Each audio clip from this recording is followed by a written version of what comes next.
I'm Riley. And you might be wondering, why are you standing in front of a blank wall? Well, that is because today we are going to be doing a recap, Mike's Mike style, of one of the most iconic, in my opinion, to me in my upbringing. It was monumental in my life growing up. I have mentioned before, but I was obsessed with anything dance, ballet, gymnastics related, because I could not do any of that at all, and it was so out of my realm that I was so intrigued by it. So this show was right up my alley.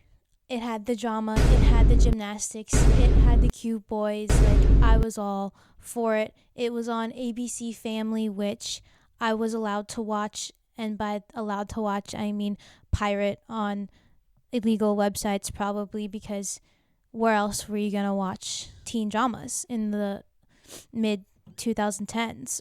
Exactly. You know, Putlocker, 123 Movies, Daily Motion, you know, all the classics. Oh, also, if you're wondering what this creature is on my sweatshirt, I think this is Del Water Gap merch I got at a concert. Yeah. And the show, oh my gosh, it was Make It or Break It. In this video today, we're just going to be going through season 1 because I think it's going to take me a long time, and I'm a yapper and I love to chat. So the pilot premiered in June of 2009, which I was 9 years old, so I was not watching this show when it came out. I watched it I don't know, probably when I was 13, 14. Like, it had already gone and done and no one cared about it by the time I was watching it. Like, I hear no one talk about this show. So I'm talking about it because it was important to me. Now we're going through season 1, and season 1 honestly is not my favorite. My favorite is season 2. And I've rewatched this show many times, and I gotta be honest, sometimes I kind of just start at season 2 because it's the best season. And I skip season 1 because, So if you skip this video, I'll come back and do season 2 at a later date, and then season 3.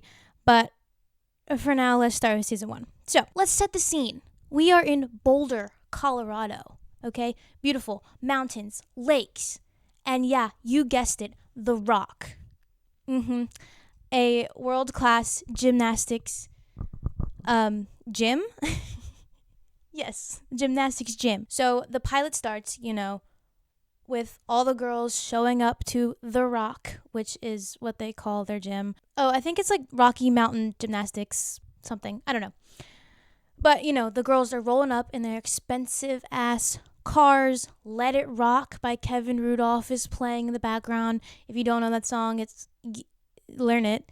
Let it rock, let it rock, let it rock. Okay. So that's going on, obviously. And we are immediately introduced to our 3 main girls. First up, we got Kaylie Cruz, my personal favorite character, and she's gonna go on the wall. I hope you can see that. Kaylie. Okay? Kaylie Cruz. Then, of course, we have Lauren Tanner going on the wall. And last but not least, Payson Keeler. Okay? So these are the girls we are introduced to at the beginning. Payson, Kaylie, Lauren. All right? They're the stars of the Rock Gym, and we see them, warming up and talking and chit-chatting about their future Olympics plans and blah, blah, blah. And they're talking about how the next day they have their national trials, which is where their coach is going to decide who from their gym they are going to send to nationals, the national gymnastics competition. And they're only going to send the top 3 girls, so obviously it's going to be these 3, right? Payson has some back issues that they're talking about, and you can immediately tell that she is the most disciplined. She's got the most grit. She's so super focused on gymnastics. She's not going to let anything get in the way of her getting an Olympic gold medal, okay? She's going to come and train, and she's not going to have any distractions. We then see 2 men talking. Who are they, you ask? I'll tell you. The first one is Marty Walsh. Okay? He is their gymnastics coach at The Rock. He coaches all the girls. We're going to put him up here. Okay? That's Marty. He's kind of bad. I you know what? I would hit. All right? I would hit. I'm 25 though. These girls are like 17 or something. So they can't do that. Okay? And we see Marty and he's talking to none other than Steve Tanner. And yeah, you guessed it. That is Lauren's dad. Steve Tanner, Lauren's dad. Lauren Tanner's dad is Steve Tanner. That is her dad. And they are talking, and you can immediately tell that Steve is running this gym like the Navy. He's like, I need my daughter. I need you to get her. And I need her to be a winner. I need you to make her win. Make her into a winner. That's his baby girl, okay? He rides or dies for his baby girl, and if he has to be corrupt in order to get her to the top, he'll do it. And you can tell that immediately. Next, we're just being introduced to these characters one by one. Someone is rolling up to The Rock in a clunker of a car. Two women, mom and daughter, and you are introduced to our other main girl, who just so happens to be Emily Kometko. Okay? Emily. And you can immediately tell that Emily, she doesn't fit in. She's in an old car. She does not have a nice leotard. You know, she looks a little nervous to be there, okay? And she arrives with her mother, Chloe Kometko. This is Chloe. This is Emily's mom. Okay? Emily's mom, Chloe. Also a baddie. That's my girl. That's my girl, Chloe. Hot take, I think that's the best actress in the show. She plays that character like it's her job. And you know what it is? And she did a great job, and she probably didn't get paid enough. Because this was 2009. This is where we're starting. You know, in the first season, they really make it seem like Emily is going to be the main character. I mean, they're all four the main characters, but they really put a big emphasis on Emily. Like she's the underdog. She came from nothing. Marty found her at a YMCA and God knows where. Gets the scholarship to come participate or come train at The Rock because she's just got all this raw talent but no technical training. And we see her doing flips and warming up, and immediately Lauren is like, who the hell is that? What the hell is that bitch doing here? Get her out of my gym. She's a rat from somewhere and I hate her. She doesn't say that, but she says that. Find out that Lauren is queen of the beam, okay? She dazzles on the beam. All right, she's got all the sass, all the moves, okay? Queen of the beam. And then we immediately cut to Lauren and Kaylie and Payson in the bathroom, and Lauren's throwing up because she says she was addicted to chicken breakfast biscuits, and they gotta stay fit. So I guess I don't know. They never really revisit that again. And then Kaylie is like, yeah, I look like a complete butterball. Like, girl, please. I might have to change. It's hot under these studio lights. If you guys saw these lights, you what I'm working with here. It's like two book lights that go in the bed. Okay, anyways. Oh, it's Fresno. They're from Fresno. Is that in Colorado? I don't know. I don't know. I've never been. Dog hair in my mouth. Lauren is immediately threatened by this new girl because she's got some skill. They're watching her warm up and train.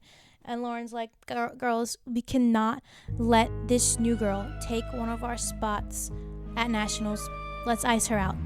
Let's give her the cold shoulder, get in her head. And you're like, maybe just let your talent show for itself, Lauren. And then we see Marty talking to Emily, telling her the rules of the gym. They're not allowed to have boyfriends. They're not allowed to have part-time jobs or anything. And, none of them go to real school. They're all homeschooled, so they got to keep their grades up doing that. And her mom needs to be at the gym a lot, spend a lot of time at the gym and be present. And then we see Miss Lauren go to her dad, Steve, and start complaining about the new girl. Dad, she's going to take my spot. You need to do something. It's Lauren, maybe be better. If you're that worried about it, maybe just be better. I don't know, just a thought. And then we see Steve talking to a beautiful lady who just so happens to be Summer Van Horn. Now, if you think that she is familiar. You might recognize that actress. That is Cameron Candace Burr, who was DJ in Full House, which is an amazing show. And she's in a lot of Hallmark movies, but she left the Hallmark Channel because it didn't align with her Christian values. But this character, her character Summer, really aligns with her Christian values, which we will get into. We were also introduced to Kaylie's parents, Ronnie Cruz. That's Kaylie's mom, Ronnie. And Alex Cruz. That is Kaylie's dad. Okay? And they are very involved in Kaylie's life. First time we see them, they're talking about her sponsorships and whatnot because Alex is her manager and they exploit their daughter. But they are both from this world. Like Alex was a Hall of Famer baseball player. Like he won in a World Series or something. And Ronnie was a pop star when she was younger. So they have a lot of money. I mean, all of these. Well, these two have a lot of money. And they have their daughter making a lot of money now that they are both retired. So after practice that day, Kaylie tells her parents that she is going to be staying after practice to practice more. You know, she's going to be an Olympic athlete. She needs to train more than 8 hours a day, of course. But that's actually not where she goes. You know where she goes?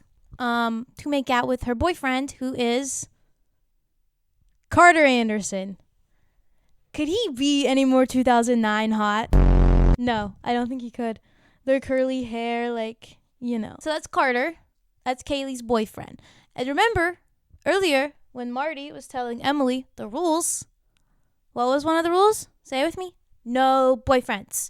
So this is a secret relationship. No one knows. You know, they're young and in love. And when Emily is leaving the gym, she sees them in the car making out. She doesn't do anything about it, but she notes it in her head. She's like, interesting. She's breaking the rules. I'm going to go break a rule too. I'm going to go get a job.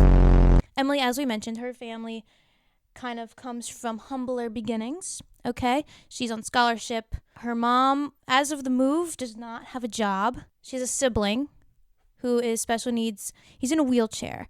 I don't know if they ever actually say what he has, but he has seizures. She feels some sort of responsibility as far as money goes because she plays a very expensive sport. And while she is on scholarship, she still holds a lot of that on her shoulders. So she gets a job at a local business called the Pizza Shack. Okay? That's important. Remember the Pizza Shack. It comes up a lot. Also, this is her brother, Brian. That's her bro. So Emily gets a job. She's not supposed to do that. She doesn't tell anybody except her family because she's the breadwinner of her family at 17 years old, 16 years old, something. I don't even know how old she is. And then we see Carter giving Kaylie a ride home. And who shows up at Kaylie's house at the same time? Lauren. So Lauren sees Carter dropping Kaylie off, immediately gets suspicious. And Kaylie's like, no. He was just giving me a ride. Carter's like, oh, I'm going to play this off and ask to see if Kaylie's brother, Leo, is home. I'm going to see if he's home. That's Leo. That's Kaylie's brother. We'll just put him right in between them. And he's also Ronnie and Alex's son, obviously. So Carter's like, oh, Kaylie, is Leo home? I'm going to go see Leo because Leo used to be a gymnast as well. So they were friends. And why is Lauren there, you ask? Well, of course, she's there to scheme with Kaylie about what they're going to do with that new bitch, Emily. And she has the craziest look in her eyes in this scene. I'm going to insert her picture, but she's like, Daddy's going to take care of her. And I'm like, okay, Lauren, what does that mean? Is there going to be a dead body here soon? And then, Emily has her first shift at the Pizza Shack, and we are introduced to her hot coworker, Razor. What a name, right? That's Razor. He also works at the Pizza Shack. We'll get more into him later. The next day is the day of the national trials, where the girls will compete within their gym to see who from their gym is going to go to nationals. And, it's all going great. Until Lauren, Queen of the Beam, falls off the beam. She falls off the beam. Queen has been dethroned. And she's like, I just blew my chances at top 3. what am I going to do? I must be top 3. Like, I'm so entitled to that because I have a lot of money and I am my dad's princess. So, and he says I should be top 3, so I must be good enough to be top 3. But Lauren, are you good enough if you fell off? And the other girls, Emily's killing her routine on the beam. And so Lauren freaks, okay? And she goes to her dad and she's like, what are you going to do about her? I have to go to the Olympics. And you're like, maybe you shouldn't have fallen. Right? Maybe you should have been focused on your own routine rather than focused about this new girl. See, this is what happens when you spoil your children and don't let them learn the consequences from their actions. So she's like, you know what? I'm going to take matters into my own hands. I'm going to try to kill the girl. The, in gymnastics, they have the vault where they jump off a springboard onto like a platform and do some flips and land, okay? And each girl has a different like measurement of how far the springboard is away from the platform so that they don't, hurt themselves based on, their different heights, okay, they have different distances. The paper that has all of these distances is just laying there for anyone to take, and they're all written in pencil, of course. So what does Lauren do? She changes the number of Emily's distance to a higher number to up her vault. All right? And she does. She hits off the springboard, hits the platform, and now mind you, Emily already had a fear of the vault. So she hits up her vault after she was already scared of it. And she could have died, okay? She could have hit her head, broken her back, broken her spine, and died. All right? Like, Lauren, that is attempted murder. And Emily, everyone's checking on her like, oh, she hurt, whatever. She gets a pep talk from her mom, and she goes back out there and does a second vault. And she sets the board herself to make sure it's the right distance. And you know what? She sticks her landing. She kills it. And what happens? Her score is higher than Lauren's in the overall standings. So the top 3 girls end up being Payson, Kaylie, and Emily. And when Marty comes over to tell them that, Lauren tells their coach that her best friend, mind you, her best friend Kaylie is breaking the rules and has a boyfriend, Carter, and is trying to get her kicked off, like to break her contract so she can't be a part of the gym and go to nationals anymore so that Lauren can now go. If I was Kaylie, I would swing on her. I'm not joking.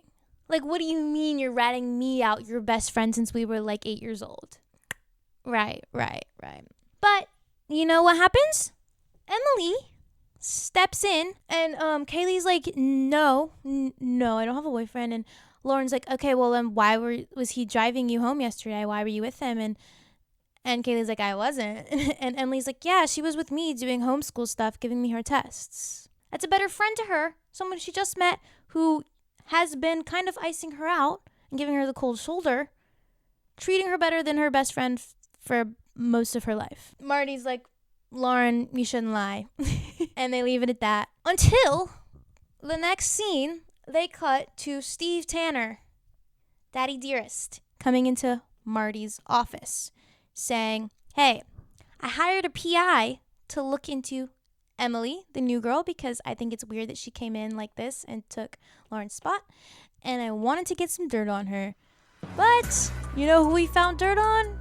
You, Marty. He found dirt on you. Now, mind you, why are we getting a PI to look into a teenager, Steve? Why are we doing that?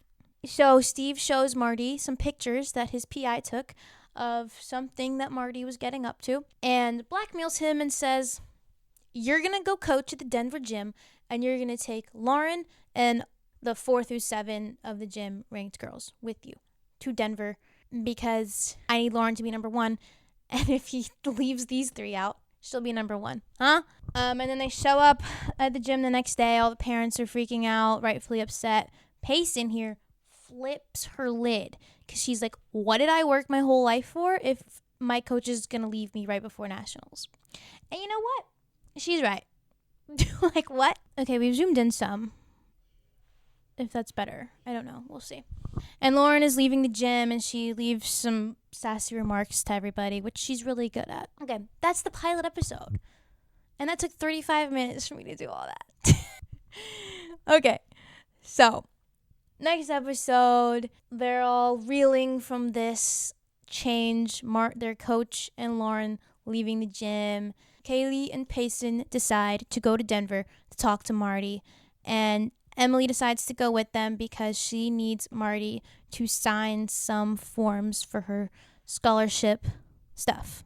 Okay? And Kaylie told Carter that they need to cool it off for a little while because they almost got caught. But he is at her house to visit Leo, her brother, and they end up making out. And so it's like, okay, are we cooling it off or not? Oh, I forgot to mention, Summer, I never spoke about her anymore.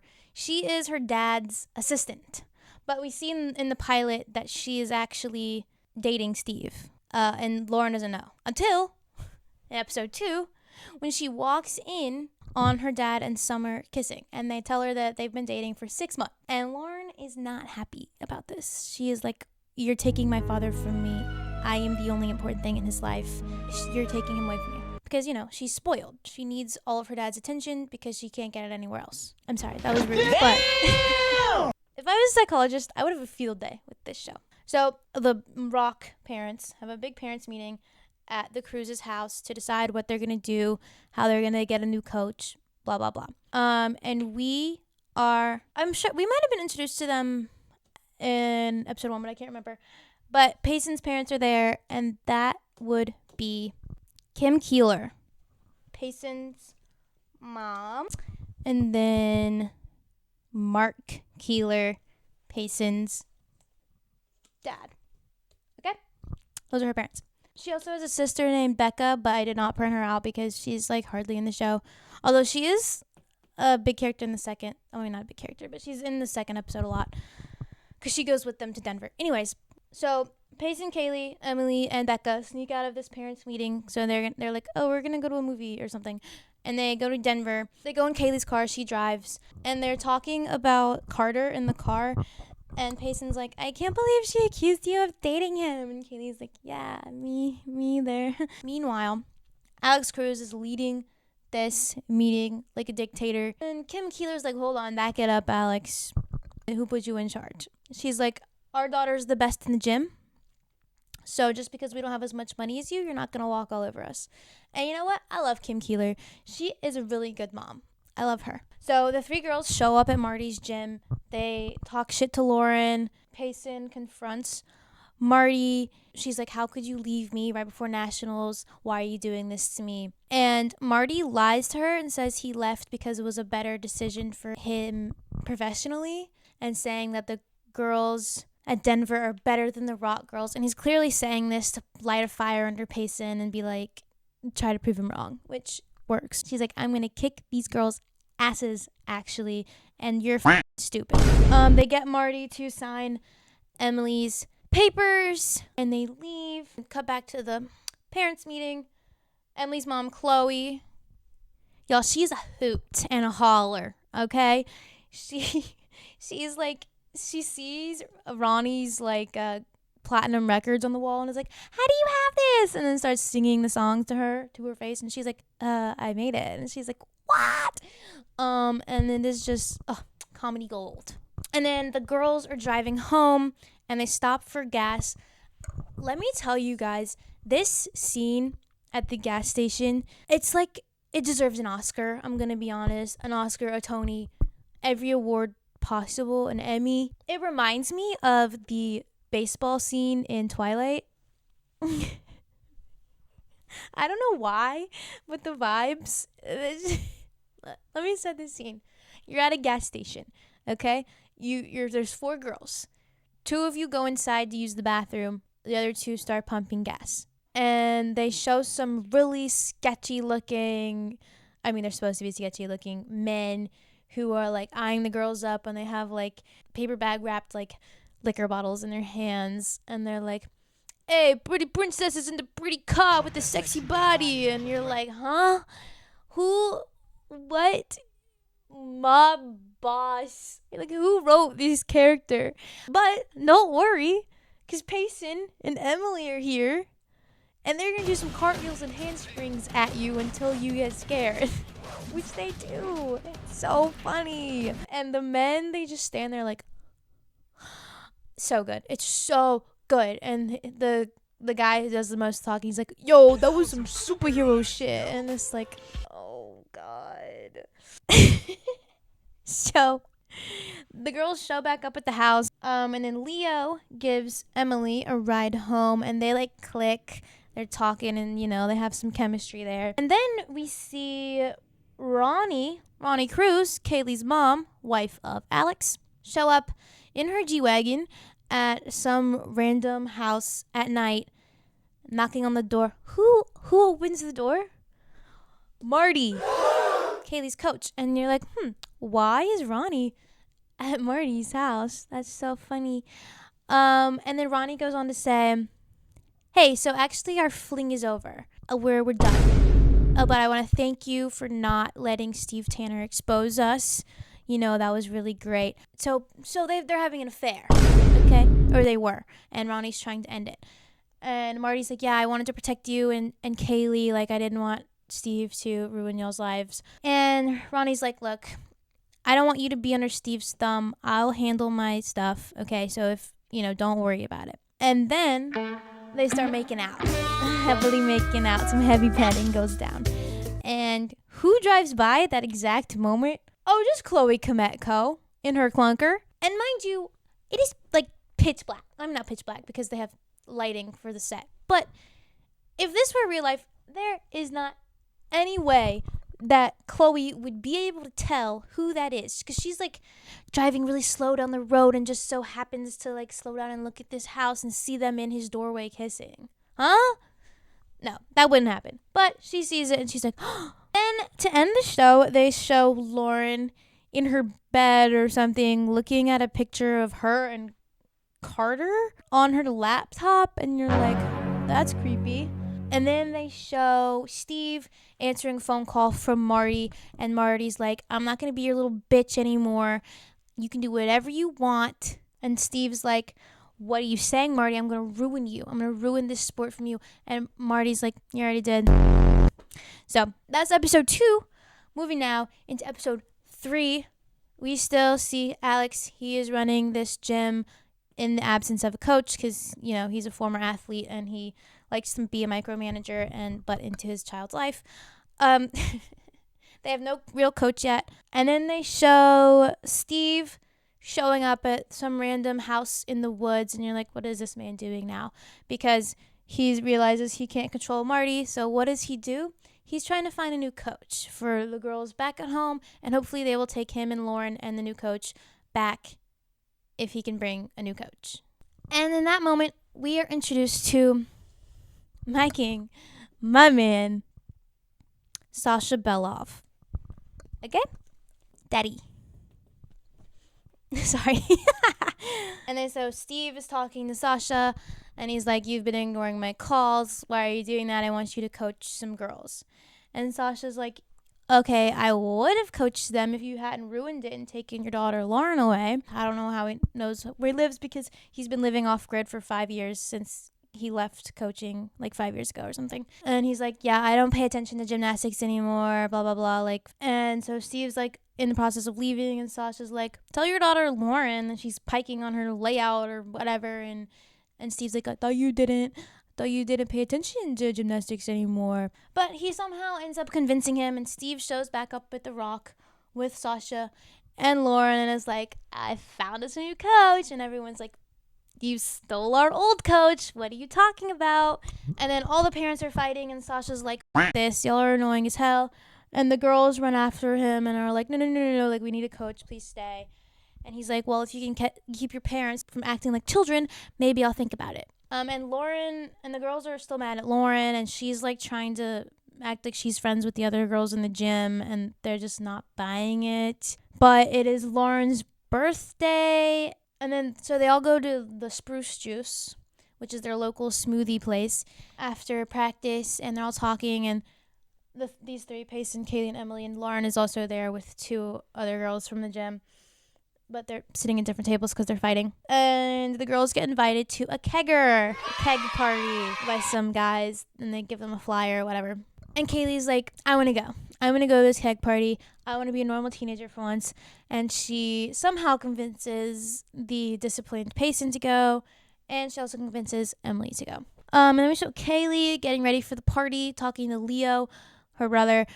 And Leo's like, you got to be careful because boys are only after 4 things at a kegger.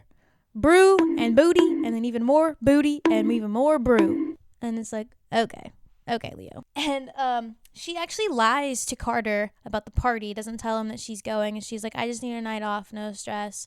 Like, so at the party, these Payson, Kaylie, Emily are there.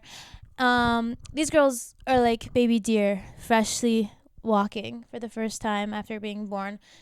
Never been to a party before. They're like, what the hell do we do? And then they're like, okay, let's get some beer. They see Razor.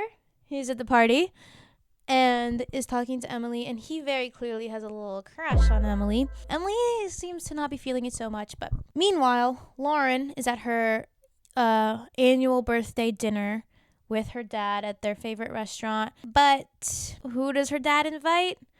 Oh, yeah, his girlfriend Summer. And Lauren is pissed because she's like, why did you...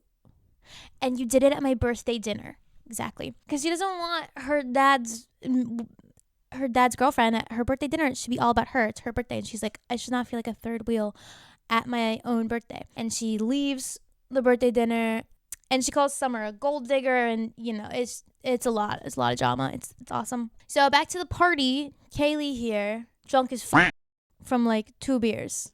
Probably. Who knows? Razor's band, the Shelter Pups, great name, honestly, are playing at this party.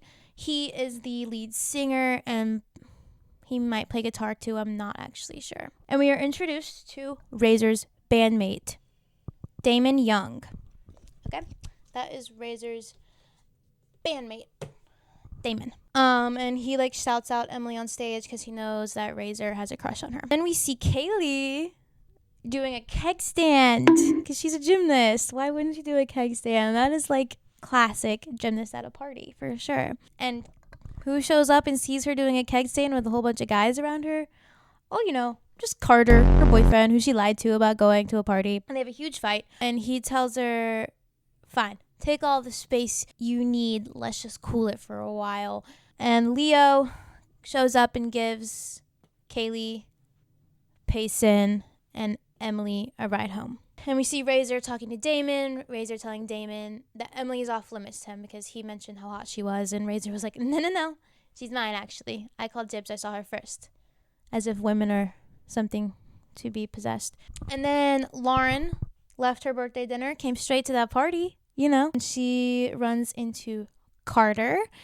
And she's all sad about her dad and her birthday. And they're talking about Kaylie and how selfish she is. And Lauren's like, well, you know how rich girls are. And Carter's like, aren't you rich? And she's like, yeah, but I'm not spoiled. Like, girl, please have some self-reflection. And Carter's like, huh? And Lauren's like, okay, maybe a little. So they end up yeah, so they have sex. And Lauren is a virgin, so Carter took her virginity in like a cabin at this keg party. Like they're on a couch. And it's very awkward after, and Carter just like leaves. But he forgets his phone, and Lauren's like, yes.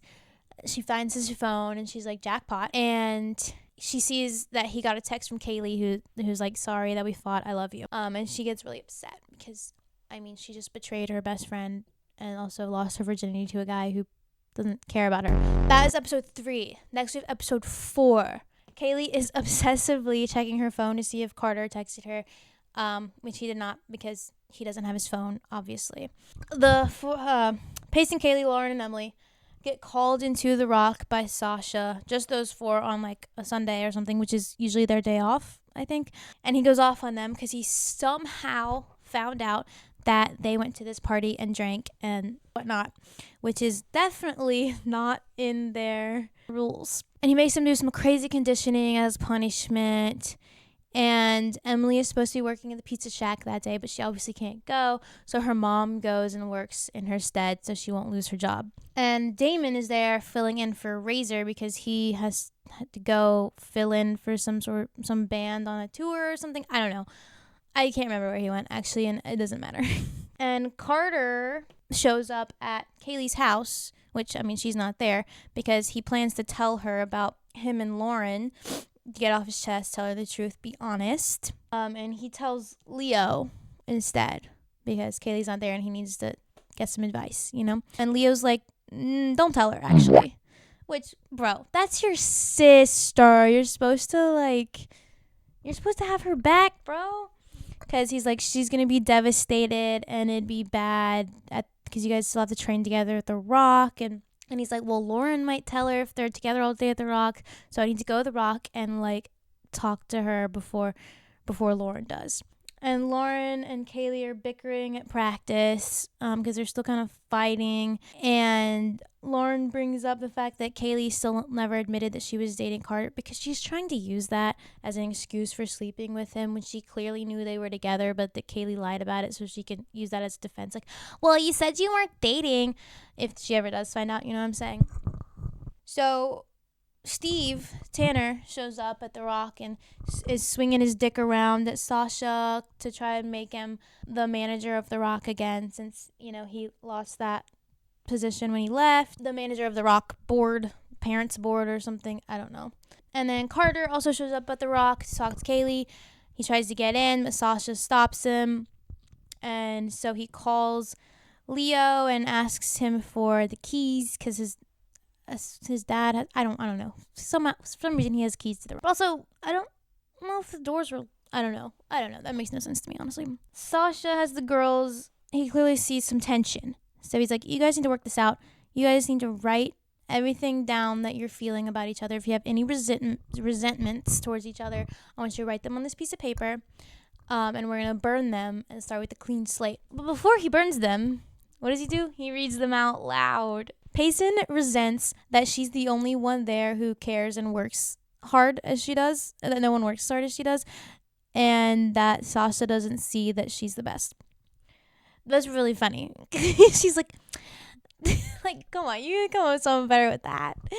And Kaylie says that she resents that her best friend was trying to get her kicked out of the gym and won't believe that she's not dating Carter. And Lauren says that she resents that her friend didn't have her back when the new girl came, called her trailer trash, showed up, and that she only had a bad day and that Emily is not actually better than her when she fell off the beam.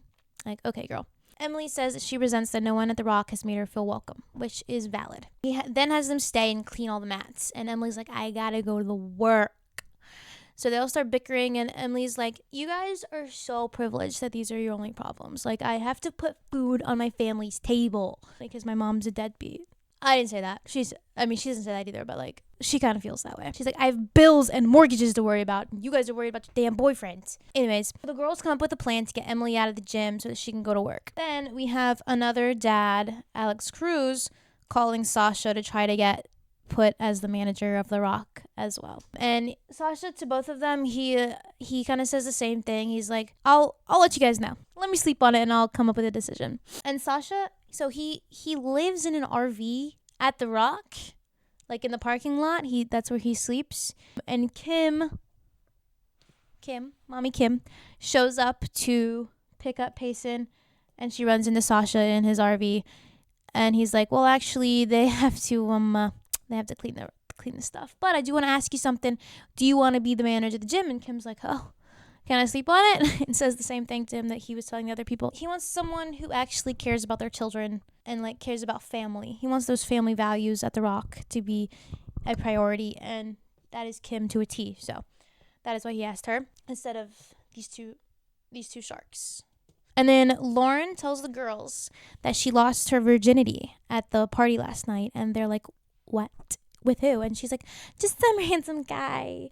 And she's like, it was okay, wasn't romantic, like. And Payson is like judging her. She's like, I'm not having sex until I am a gold medalist. I'm not gonna lie, y'all, Payson in this first season, kind of insufferable. Like, we get it. You're focused. But can we not be judgmental? And then Kaylie finally tells them that Carter is her boyfriend. And then Lauren's like, don't I deserve an apology? And Payson's like, no, bitch. You still betrayed her. Like, just because you were right doesn't mean it was okay to rat her out. So Carter somehow makes it into the gym after this. And Kaylie runs up to him, jumps and hugs him and kisses him. And he's like, oh. Because he figured that Lauren had told her and that she would be super pissed and sad. And then they show Emily going to work, and Damon is there instead of Razor, as I said earlier. He sticks around to help out, and Chloe, she was working there in her stead, so she was talking to Damon a lot, and she accidentally let it slip that she was a gymnast, and she also let it slip that Emily had never been kissed before. She's embarrassing her daughter in front of this cute boy. Thank you, Chloe. But they kind of bond in their shift together. So she ends up showing back up at the Rock later, just in time for Sasha to come in. And they are all good now and bonded and whatnot. And then Carter talks to Lauren and says how awful he feels about the night before and how it was a mistake. And he like thanks her for not telling Kaylie. And she's like, I didn't do it for you. I did it for Kaylie because that would ruin our friendship even more. Like, she's still my best friend. And it's like, okay, bitch. And he asks her if she saw his phone because he's still missing it. And she says, nope. Because she's keeping that thing with her to her grave. So that's episode 4. Episode 5, Lauren and Kaylie are discussing Lauren losing her virginity. And she's like, what was it like? And Lauren's like, I couldn't be happier. I'm so free now. And it wasn't about the guy. It was about me. And it was holding me back. But now I can just be me. And then she does like a cool trick on the beam as if losing her virginity allowed her to be able to do that trick, which maybe psychologically, I don't know. And Kaylie's like, well, Carter's never pressured. She's still a virgin. Her and Carter never had sex. But Kaylie's like, he's like the best. He never pressured me or anything. And Lauren's like, well, maybe he doesn't see you that way. Kaylie's like, what? And then Lauren's like, well, it's because you're the type of girl that guys marry. You're not the type that they have sex with. And she's like, what? Like, she's totally getting in her head about Carter because she's jealous. So the Rock moms have a meeting to talk about how to raise money to send the girls to nationals. And Ronnie suggests a fashion show. And Sasha agrees to it because he wants Payson to smile more in her routines and feel more girly and feminine, because she's not just an athlete, she's also a girl, and she needs to have a little flair in her routines, which this whole situation just feels weird to me. For some reason, it's like, I mean, okay, but do we have to, like, I don't know. It just feels weird. But he basically just wants her to be like more expressive in her routines, and he thinks that this fashion show will help her dip into a different side of her, build her confidence a little bit. And then Carter and Kaylie have a conversation talking about what have they been whispering about all morning, and she's like, Lauren lost her virginity at the party. And Carter's like, what? Because Lauren had told him that she wasn't a virgin, so he finds out that he actually took her virginity, and he's like, nope. So they actually turned the fashion show into a mother-daughter fashion show. And Lauren is upset because, I don't know if you've noticed, but we haven't spoken about her mother. Because her mother won't be able to come because she's doing relief work in Darfur and can't come. So she's upset. And she does not want to ask Summer to do it with her because, remember, Summer's stealing her father. But Kaylie is really excited about the fashion show because she's like, oh, this is my chance to look hot and make Carter want me, because I don't want him to only see me as a girlfriend. Like, he needs to see me as a piece of meat too, right? I'm sorry, I'm being mean. But Lauren hears this idea and she's like pissed. So she also wants to look hot. So she's like, fine, I guess I'll ask Summer. And Summer's like, oh my God, really? Because she just wants to connect with Lauren, but Lauren, Summer very much wants to act like Lauren's mother figure, and it at the beginning, it's rewatching this show, it was very, I don't know, it kind of made me feel a little funny. It was like, why are we, I mean, she has a mom. It's like, I mean, at this point they don't know anything about her mom, so she's like, it's kind of like, why are you trying so hard to be like, yeah, you can be her dad's girlfriend, but I don't know if we need to insert ourselves onto her like this. You know what I'm saying? So Kaylie is talking to Carter, and she makes some comment about how the guy that Lauren slept with is a jerk because he didn't even text her or call her or anything, and he took her virginity and blah, blah, blah. So then Lauren somehow gets into Carter's car after practice and surprises him, and he apologizes for not knowing that she was a virgin, which, I mean, she's like, you didn't ask? And he's like, he wouldn't have done it if he knew, because for your first time, you should be with someone she really liked. And she's like, well, what if I really liked you? And he's like, well, I'm in love with Kaylie, so that's crazy. And she's like, well, in the meantime, while you wait for Kaylie to stop being a prude, you know where to find me. So she's trying to get him to cheat again with her, which is really great, Lauren. Or she literally suggests being friends with benefits, I think. And Summer sees this whole thing in the car between them, and she immediately gets suspicious, and she just kind of files it away in her head to talk to Lauren about later. And Sasha at practice tells Kaylie that she needs that fire that Lauren has, and Kaylie's like, well, now I need to lose my virginity to get that fire that Lauren has. Because Sasha has no clue what's going on. And Summer tells Steve that he needs to have the talk with Lauren. Steve's like, why don't you do it? So one thing that needs to be mentioned is, as I said before, this role really aligns with Cameron Candace Burr's ideals. Her character in the show, she's very Christian, very like no sex before marriage, even though she has done that. She kind of sees herself as a born again virgin. It's really great. The way this show treats sex is crazy. I could write a whole essay about it, but so that is just something to keep note. She very much tries to push her beliefs on other people, adults and children as well, which is not something I think is good. So Emily is at the pizza shack working with Damon again, and they kind of butt heads and have some banter, and he ends up kissing her. And she's like, what? Why'd you do that? And he's like, well, your mom said you'd never been kissed, so I thought I'd take care of that without asking or with any hint that you liked me. So that's really great. That's really good thing that you did there, Damon. Kissing a minor when you're like 20 years old. Yep. At work, when she didn't ask. Yeah. Okay. So, and then Lauren shows up at Kaylie's house to talk to her, and she says this. I wrote this quote down because I think it's awesome. Lauren's like, that Bible-thumping hoochie mama has invaded my life. I'm losing my father to churchy McChurchkins.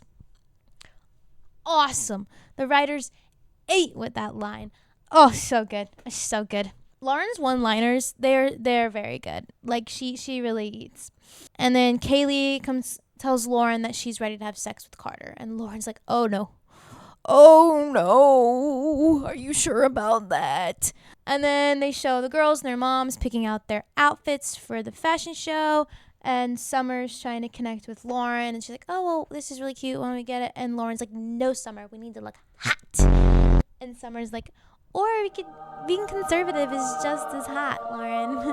And then Summer has a chat with Lauren and brings up Carter and tells her that when she was in high school, she was a slut and that the attention made her feel good.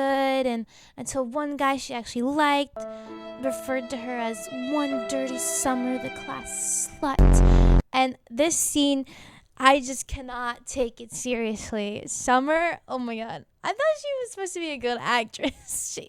Her acting in this is so bad. Like, it was taking me out of it so bad. Oh, on the rewatch, I was like, this is why I skipped season 1, because I just, girl.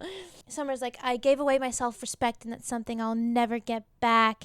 And Lauren starts crying. She's like, well, I did that too. And then Kim and Payson have a convo about girliness and beauty and brawn and blah, blah, blah, and whatever.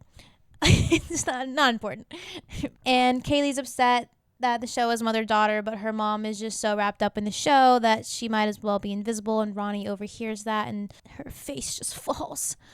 And so at the fashion show, Kaylie is posing for Carter on stage, like right in front of him, like being very obvious. Like, girl, if you want to not get caught for breaking the rules, maybe let's be a little more discreet. and Ronnie notices it, and she kind of puts the pieces together that Kaylie was asking about her and Alex for a reason. And Kaylie tells Lauren that tonight is the night. Tonight's the night of nights. Alright, it's gonna be a night to remember. Never ever forget. Oh, that song is so good. Okay. Shout out High School Musical. Lauren gets jealous of this and sees Emily's dress that she picked out on the rack, and she's like, now that is a sexy dress. I need to wear that so Carter will pay attention to me. Steals it off the rack, puts it on, and they're supposed to be her and Summer are supposed to be in a business casual look, and Summer's like, I don't think that's business casual, Lauren. Summer's like, I'm not walking out there with you in a stolen dress. And Lauren's like, okay, and goes on stage by herself and is doing like sexy poses in front of Carter, and Carter's like awkwardly looking away, like, why is she doing this? I've no clue. I've never seen a woman before. And Emily sees that she's in her dress and gets really upset. And then Payson and her mom go out and they kill it. They find that femininity that they were looking for. And Emily's like, I'm just gonna leave, like, because I don't have anything to wear. Chloe is like, no, Emily, that's not what we're gonna do. We're the Kamekos. We are not the butt of anyone's joke. So they kind of like revamp the business casual look, and Emily goes out on stage wearing just a blazer. Damon is there actually at the show, so that's good. He sees her looking hot. Thank you, Damon. And then Steve confronts Lauren about stealing the dress, and Lauren's like, Summer tattled.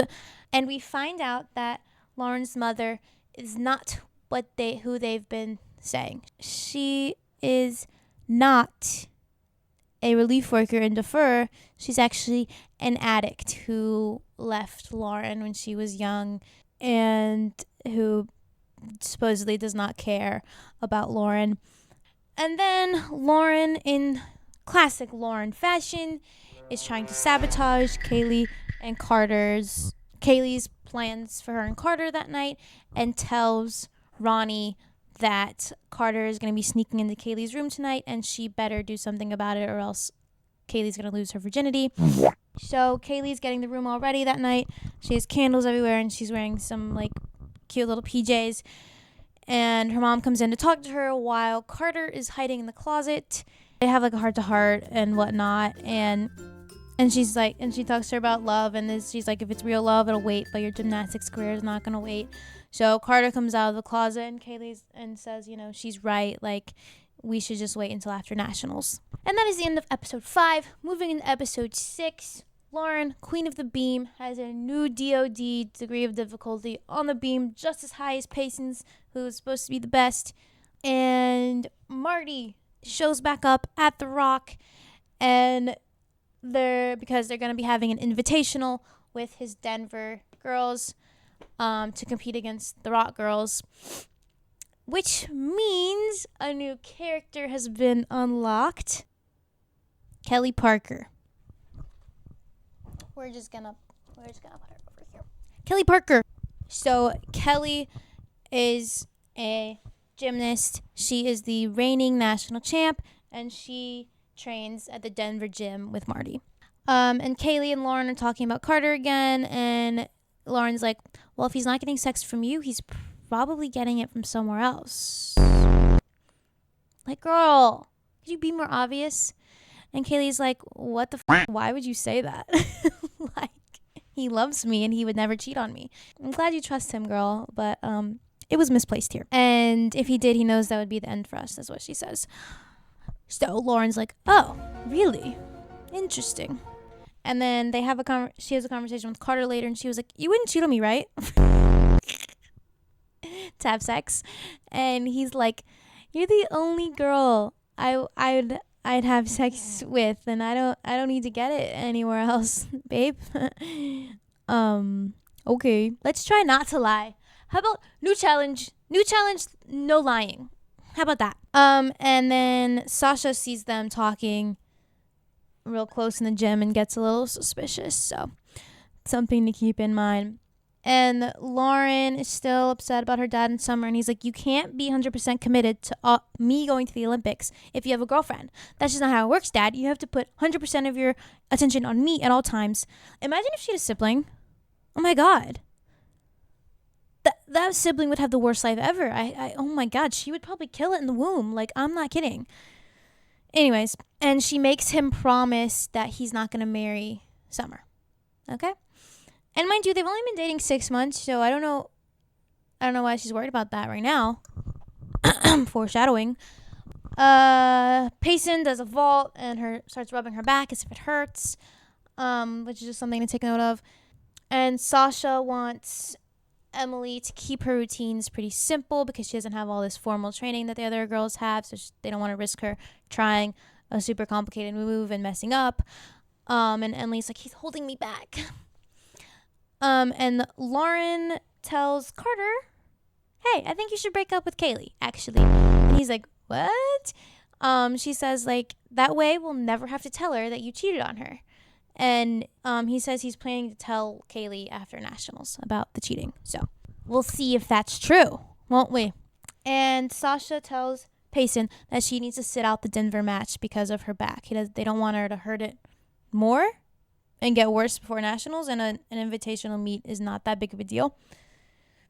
And she's really upset. She's like, "I can't look weak in front of the reigning national champ. Like, I have to compete against Kelly Parker. Like, I could just get a cortisone shot." And she has a deal with her parents that she won't get one. She won't do more than one cortisone shot every 6 months, but she got one 2 months ago, and she like lies about it. And then Summer confronts Lauren about who knows what, and like kind of nastily tells her like that she gets where her anger is coming from, but because she would feel the same way if she had a mother who wanted nothing to do with her, and she felt like she was losing her father to another woman. And Lauren is nasty right back and was like, "Well, it doesn't matter because my dad said he's never gonna marry you," and which is not exactly what he said. So she's basically just lying through her teeth. So then Sasha has a conversation with Carter, and tells him that if he's caught with one of his girls, that he will be kicked out of the gym. His career at The Rock is finished, and he will make it his personal mission to ruin him. So, then they cut to the Cruz's house. We have Alex weighing Kaylie, putting a scale in the living room, and tells her it is crunch time because she has gained 2 pounds. Kaylie gained 2 pounds. So we're going to put a scale in the living room and monitor her weight. That's really healthy. And they keep this like big doctor scale in the living room, Alex says, to motivate Kaylie. Ronnie's like, I don't know. She's a teenage girl. Like, maybe let's not do that to our daughter. And then Summer and Steve are having dinner, and she confronts him about what Lauren told her about how he said he wouldn't marry her. And he proposes to her right then and there to prove that he would marry her. So, 6 months into the relationship, mind you, that has all the makings to be a great relationship and last forever, to be honest. So, later, back at the Cruz's house, Ronnie is talking on the phone to, you guessed it, Marty. And Kaylie overhears her and is like, confronts her and is like, "You're cheating on my dad? What the f-?" And Kaylie is very much on her dad's side. Like, that's her girl right there. So Kaylie then goes to Carter and cries to him about how her mom is cheating on her dad, which, ironic. And he gives her a necklace that belonged to his grandmother. So it has sentimental value. So next day is the invitational with Denver, and Payson is competing, and Summer kind of makes an oopsies and tells Lauren right before she goes on to do her routine that her dad proposed to her. Which, like, Summer, girl, use your brain. Use that brain. Use that Bible, girl. Let it tell you that, thou shalt not ruin Lauren's routine, babe. And we see Kelly Parker for the first time. We'd only heard her name until then. But Kelly Parker is there, and guess what? She is just as much as a bitch as Lauren. Okay? They go bar for bar with their nasty comments. It's really entertaining to watch, honestly. And I want to see them in like a rap battle. I think that would be really great. So the girls, they start doing their routines, and Lauren's head is all scrambled from the news that Summer told her. So she messes up her bars. Payson also steps out of bounds on her floor routine, which deducts her some points, and the Denver team pulls ahead, and it's really tense. And when it's her turn to vault, she does it, and she's clearly in pain afterwards. And she gets her mom to allow her to take a cortisone shot so she can keep competing, because she's beating Kelly Parker and she's kind of the only chance they have. And then Emily is up, and Sasha reminds her, no frills, simple routines. And she does not listen to him because she hears Kelly Parker talking shit. She has something to prove. And so she does the move that she's not supposed to do and sit up. Yes, she does. So maybe listen to your coach next time, babe. So Denver ends up winning. Congratulations, Kelly Parker. But Payson gets first place in the individual standings, so that is a dub, I guess. And Sasha ends up telling Emily that she is not going to go to nationals because she can't listen and he can't trust her. And then they end this episode with Damon showing up to Emily's house with a postcard that Razor sent her to the Pizza Shack, and he brought it over to give to her. Says that he didn't go to her meet that day because he originally had said he would, I think, because he doesn't want to backstab his friend Razor, and he doesn't think that they can be just friends. So next episode, episode 7, Lauren sees the necklace that Carter gave Kaylie, and she's like, "Where did you get that?" And she's like, "Carter gave it to me. It was his grandmother's." Lauren gets jealous again. And then we are introduced to, I don't have her picture because she's not super important, a woman named MJ, who is there. She's a consultant for the American Gymnastics Federation, and she is also a manager. And she's there to shoot some sizzle pieces on the 3 girls on the national team for marketing purposes and such.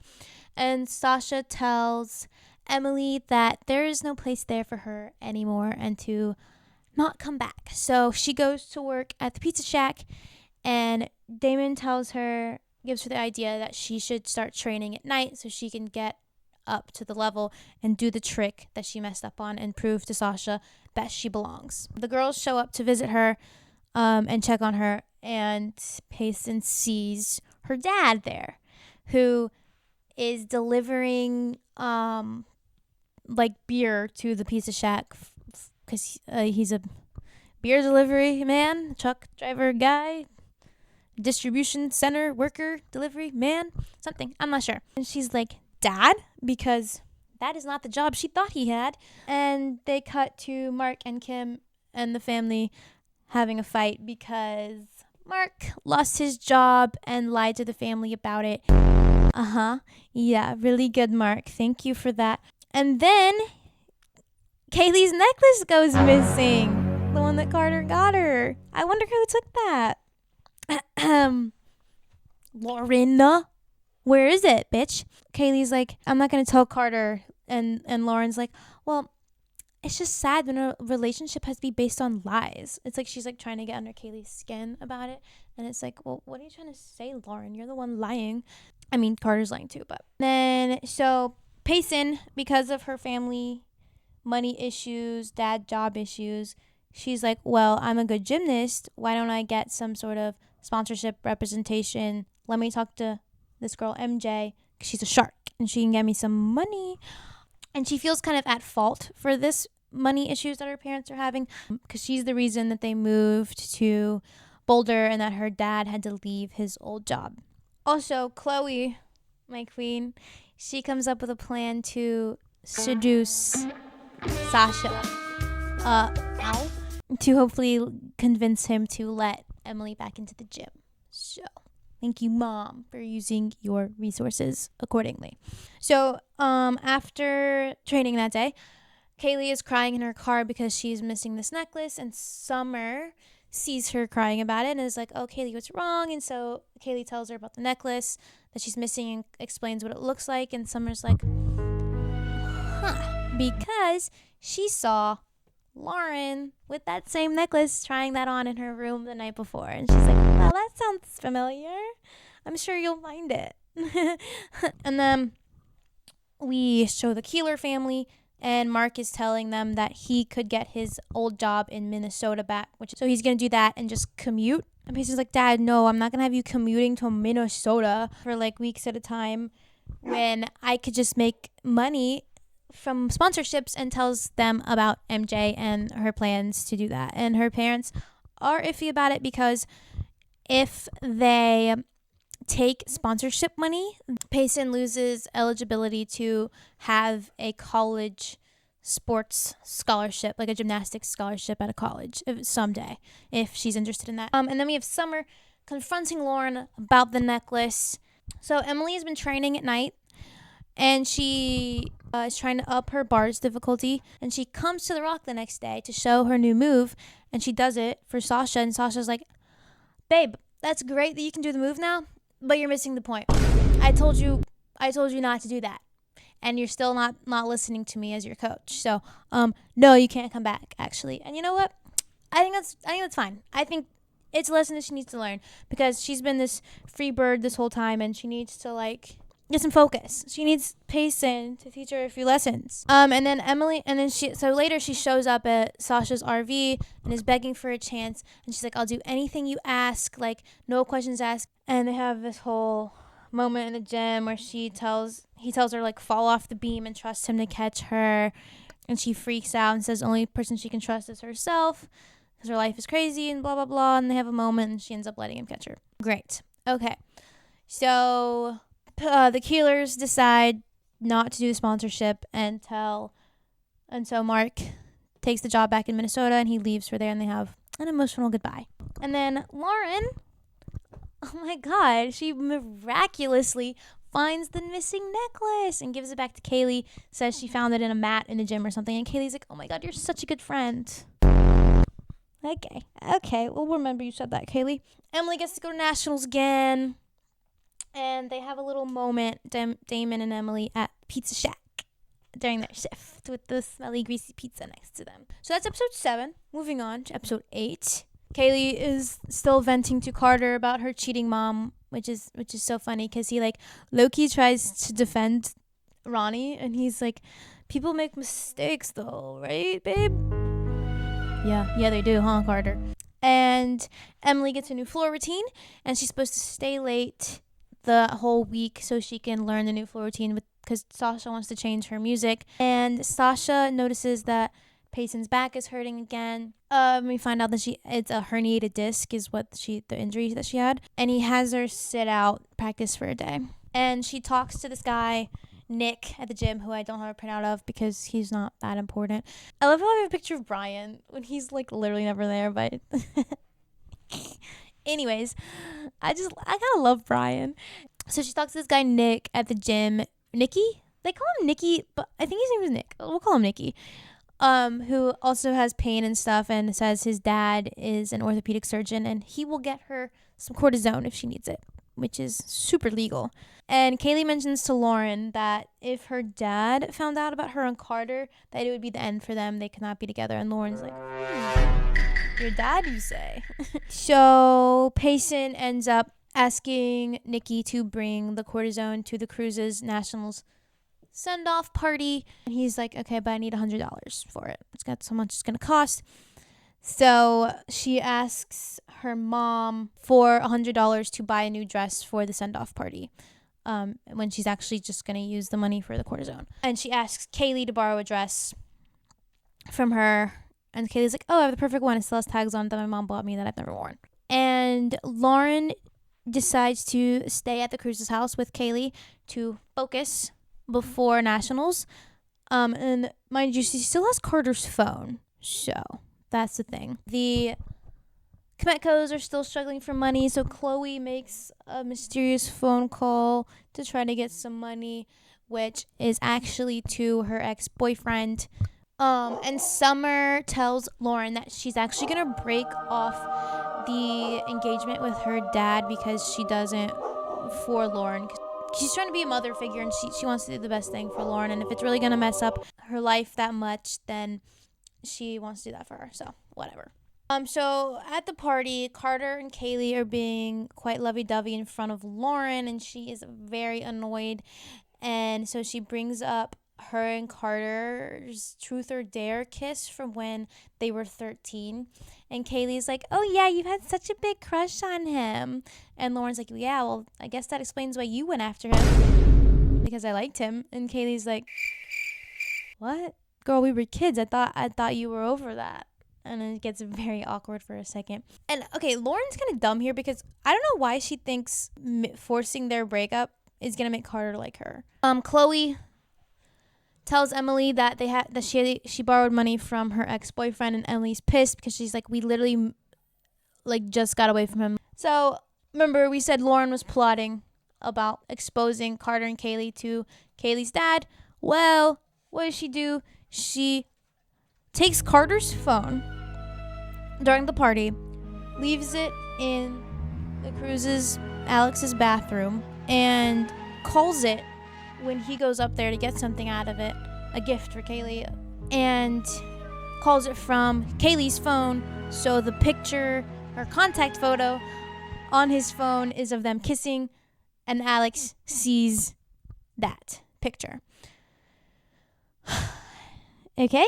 Then Payson talks to Nikki about the cortisone and gets it from him. And he's like, okay, I lied about the money. You can have it for free. And she's like, okay, what? And then Kim confronts Payson about the dress because she had a conversation with Ronnie. And Ronnie was like, oh, Payson just looks darling in Kaylie's dress. And Kim's like, what?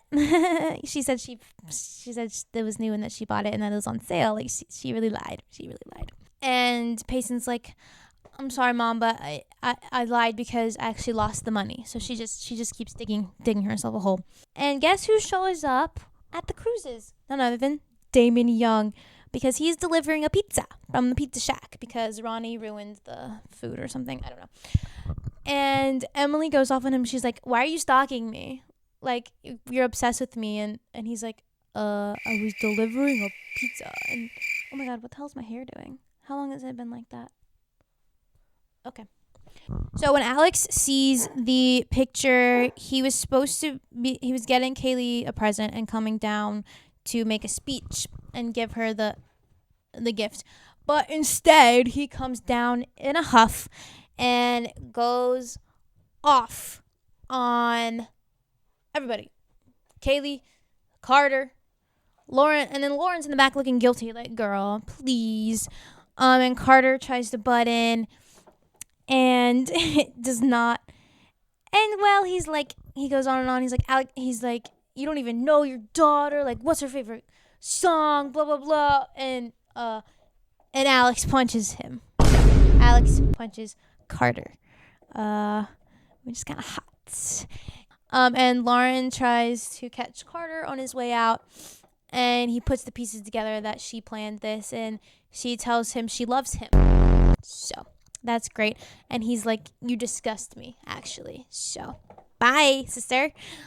And then the episode ends when Emily goes to apologize to Damon. And he's like, I'm actually going to be leaving town for a while. So then Lauren goes crying to Summer. And Summer looks way too happy about it. Like, why are we happy that she's crying to you? Like, I get you want to be this mother figure for her, but it's just, I don't know. Episode 9, Sasha has a conversation with Carter, asking him which girl he's had a relationship with, and he did not give it up, but he gets suspended. Summer tells Steve that she found Lauren's mother. Great. And Lauren overhears her and she's like, "What? You found my mom?" She wants her mom to love her so bad. Like, that's really all she wants in life, is a mother. So Lauren ends up calling her mom and invites her to nationals, and she's supposed to be coming. So she is very happy about that. And then Ronnie tells Kaylie that Carter approached her at the gym and wants to talk to her and set up a meeting for them during training. Kaylie and Carter have the meeting, and Kaylie's like, "We should just run away."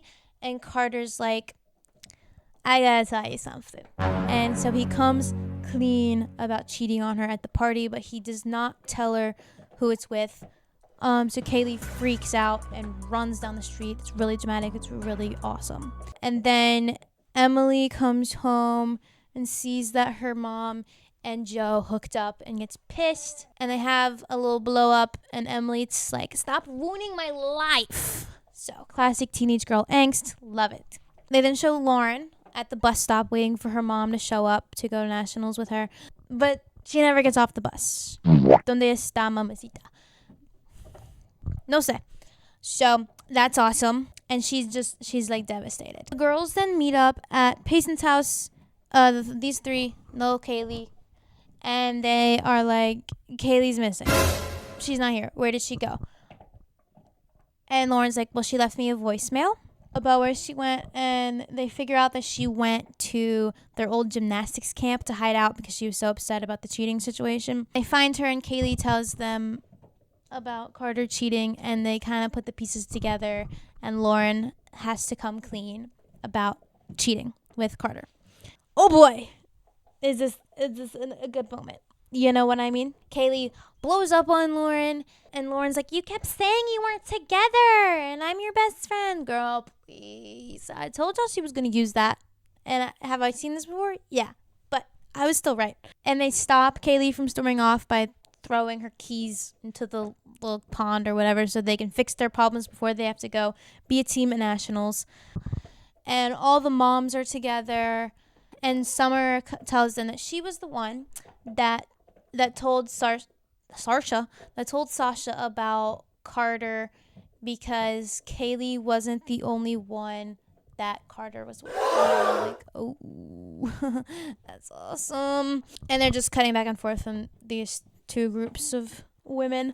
So Lauren blames Kaylie, and it says she never would have done it if she had been honest with her, which, okay, and accuses her of hiding it because Kaylie knew that Lauren liked Carter, which, okay, sure, you had a crush on him at 13. And Kaylie tells them that it was Lauren's dad's fault that Marty left because Steve blackmailed him. And Lauren's like, "That's not true." And Ronnie tells the other moms about the affair as well. And Summer's like, "You should ask God what to do." And then Lauren also tells the girls about her mother being an addict and the truth and how she didn't show up and stuff. Payson comes clean about her cortisone usage. And they all have a heart-to-heart. And they have Emily become a real member of the group and carve her initials into the stump that these three carved their initials in when they were younger at the camp. So they're all, everything is good now, right? Well, Kaylie tells Lauren that she will be her teammate, but she will never be her friend again. All right, fair enough. And then they find out that they didn't actually throw the car keys in the water. They were joking. So they could have left at any moment, but all right. Episode ends with them getting on the bus to go to nationals the next day, and Payson tells Sasha that she wants Emily to be team captain, and they all agree. So Emily is now team captain, the one with least experience, but that's neither here nor there. They just want her to feel included, and it works. So episode 10 now, press day for nationals. Kelly Parker's there. Tensions are high with Kaylie and her dad because they're still fighting, or because of the Carter situation, obviously. And Payson's dad is back in town and shows up. Payson is still feeling weird about the cortisone thing. She's like, I feel like a fraud that I have to use painkillers, but what? And then Kaylie and Carter have a conversation, and she's like, did you really think that I would never find out that it was Lauren? And now nationals begin. Yay. Who's gonna win? Sasha gives a rousing speech, get the girls in the right mindset, but Lauren is doing bad because she's in her head about her mom not coming and abandoning her.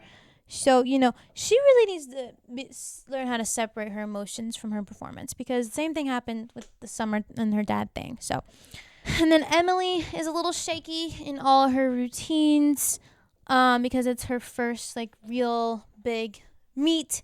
So she's a bit nervous. But Payson and Kaylie are both doing pretty well. And then Kelly Parker is doing awesome. As usual, queen. She's first place at the end of the first day, and Payson was second. And then Summer, because she can tell that Lauren is feeling low about the mom, she calls Lauren's mom and chews her out. She's like, you broke this girl's heart. Why didn't you show up? Blah, blah, blah, blah. And she tells her that actually it was because Steve threatened her, and that is why she didn't come. So Summer, my girl, she blows up on Steve, and it's awesome. And she's pissed. And so she leaves the competition, and I don't know if she breaks up with him at this point, but I think she gives him back the ring. Is this what happened? It might happen later, but she's pissed. They then have a party, welcome party that night for the competitors. And the outfits, I'm going to have to insert pictures of the outfits because they are just 2009 perfection, so good. And Kelly Parker is running her mouth again. But she's ranked first, so she kind of can. And she says nothing nasty to all of them. It's great. I mean, you could take another shot of cortisone, but it taints the victory, don't you think? Well, that was easy. Yeah, you're an expert on easy, aren't you? Really? Because I thought you were. At least according to Kaylie's boyfriends. He still chose her. Owie. Whoops. And then Kaylie is talking to her dad, and she's like, it doesn't even matter if you win because you have your looks, and that's where the real money is. Huh? And Kaylie is pissed because she's like, what the f***? So you don't think I can win? Which is a valid reaction. And Lauren goes looking for Summer, and her dad tells her that Summer left. And she's like, great. So now I don't have my real mom, and I don't have my stand-in mom. Great. And then Damon and Brian show up at the competition. It's awesome, and they cheer everybody up because they were feeling low after the first day. And Damon helps Emily. He talks her through a routine, makes her feel more comfortable with it. They have a nice little moment. And then Lauren, see, her scheming comes in good when it's not directed at her best friends. She steals Kelly Parker's gym bag because she's been a real snake, so they can do something with it to get back at her for being such a rat. The next day of the competition starts, and Kaylie talks to MJ, who's there because she's part of the association or whatever, and tells her that she would like her to represent her instead of her dad because he doesn't believe in her. And MJ's like, well, I kind of agree with him. I don't think you have that will and the grit and determination that I look for. And Kaylie's like, why does no one believe in me, bro? So then they have Kelly Parker doing a what's in my gym bag segment with some reporters or whatever. And it's just a whole bunch of embarrassing things that the girls put in there the night before. It's like lip hair removal gel or something, and a dating guide for lonely losers. It's great. It's great stuff. It's great stuff. And Sasha gives another rousing speech to the girls. Really, really inspiring man. Isn't he? That picture doesn't do him justice. Okay, one thing, I could not find good pictures of any of these people. I don't know where they're all hiding, but there was these pictures suck. I know. It's because there's no good ones out there. I wanted some that were time accurate. I didn't want ones that were of them now. And I'm one of the ones that were like actually from the show and not like, red carpets and stuff. So anyways, they show Carter in the crowd holding a sign for Kaylie, and she calls him down, and she's like, and she dumps him because she needs to focus on herself and getting to the Olympics. And so she also calls her dad down and tells him that she is firing him as her manager because she just wants him to be her dad. She doesn't want him to be putting all this pressure on her. She just wants his support as her father, which is fair enough. And then she absolutely kills her vault. It is the highest score of the competition so far. So she is on the right track, proving everybody wrong who didn't believe in her. And then Lauren calls Summer on the phone and is getting mad at her. She's like, you left when you said you would always be there for me. And Summer's like, bitch, turn around. And Lauren's like, what? And Summer did not leave. She is there. She's like, I'm here for you. I left your father, but I didn't leave you. And then Payson tweaks her back on her vault and goes in the bathroom to take cortisone, but she sees Kelly Parker getting a cortisone shot in her foot after she was talking so much shit to Payson about getting cortisone. And Kelly's like, we all do it. And so Payson's like, I'm not going to do it. I'm not going to be like that Kelly damn Parker. And then Lauren gets the highest score on the beam because she feels better after her conversation with Summer. And then Payson falls off the bars during her routine and is like instant KO'd, like dead on the ground, and gets taken out on a stretcher. Very dramatic and emotional. The girls are freaked out. With Payson out, Kaylie is now the only one who can really win or beat Kelly Parker. And Sasha says Emily has the chance to get in like 12th place to make if she does something big, and tells her to do her original floor routine with the old music, and she kills it. They then show Payson in the hospital, and they find out she has a lumbosacral fracture, which is inoperable, and there's no nerve damage, but her parents tell her that she probably will never do gymnastics again. Because she could make it worse and end up never walking again. So it all comes down to Kaylie and Kelly's floor routines to see who will be the national champion. And the parallel is really dramatic. And guess what? Kaylie wins. She is the new all-around national gymnastics champion. She shut all of her haters up. Lauren gets 4th place. Kelly gets 2nd place, and Emily just barely makes the last spot on the national team, which I think is like 10th place. I don't actually know. And then Emily and Damon end up kissing to celebrate, and the girls all go to the hospital to visit Payson. And that is the end of the first half of season 1. Okay, I had to have a food break. I was lagging a little bit. Also, is this lighting crazy? Is that better? Okay, I'm back. If the lighting's a little different, it's because the sun it's getting darker outside. The second half of season 1 starts with episode 11, which opens with Payson having a dream that she's back at the Rock and doing gymnastics, only to wake up and she's in a back brace and a neck brace from where she fell at nationals. And she's trying really hard to convince her family, friends, and everyone that she's fine. She's keeping a smile on her face, but you can tell under the surface she is just devastated. She makes her family watch the parade that they're having to celebrate the national champions and the people who medal at nationals, because her family's like, I don't know if you want to watch that. Also, having a parade for that, is that something that happens? That's kind of crazy, right? So there's this big celebration with the mayor and everything, and they call it Kaylie Cruise Day, and she gets the key to the city and blah blah blah, and Nikki is with her too because he got 2nd at nationals, the silver.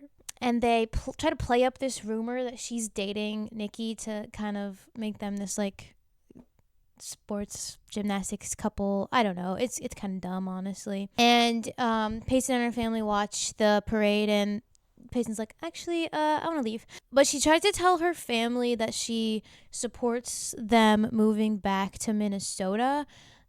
since it's pointless for them to be there now because she's not going to be training at the Rock. Lauren is very visibly jealous that Kaylie got first at nationals. Emily and her mom go to visit Payson. Nikki goes to visit Payson, and he feels really guilty because of the cortisone. And she's like, I didn't even use it. And she doesn't want to see her friends. Like, she's not returning anybody's calls or anything, but they're still showing up and visiting her.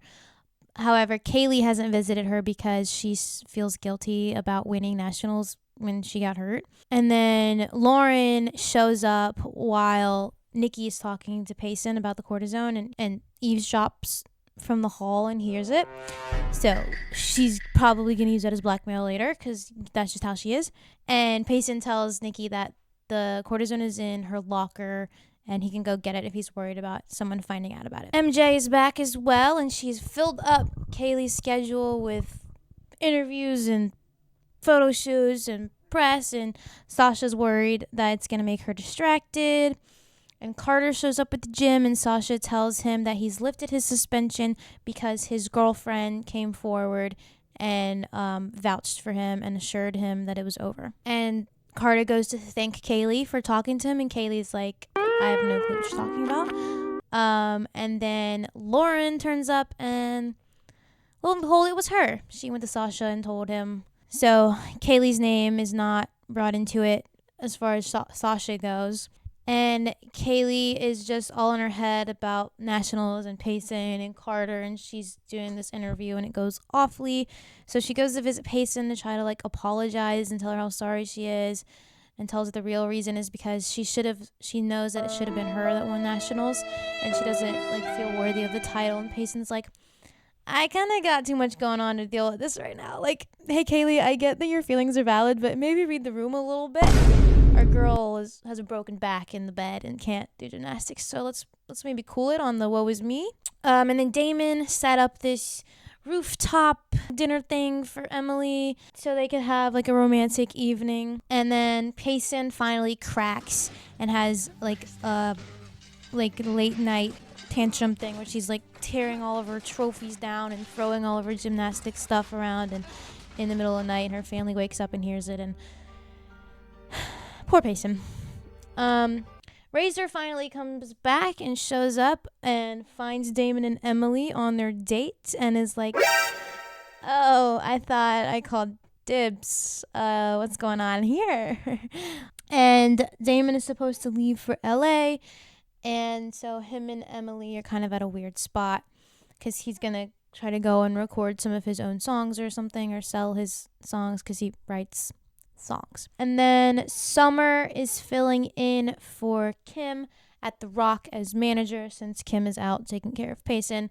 This episode is kind of just filler. Payson shows up at the Rock to visit, and they all greet her very warmly with applause and everything. And Payson and Kaylie have a good conversation and kind of just get everything off their it's not really good, but they get it. It's good for them to get everything off their chest. Payson tells her how jealous and angry she is at her, irrationally, because she wished it was her who had won, obviously, which is a valid feeling to have. And then they show Nikki going to Payson's locker to get the cortisone out, and who's there? Oh, just Lauren. She says, looking for this or something like that.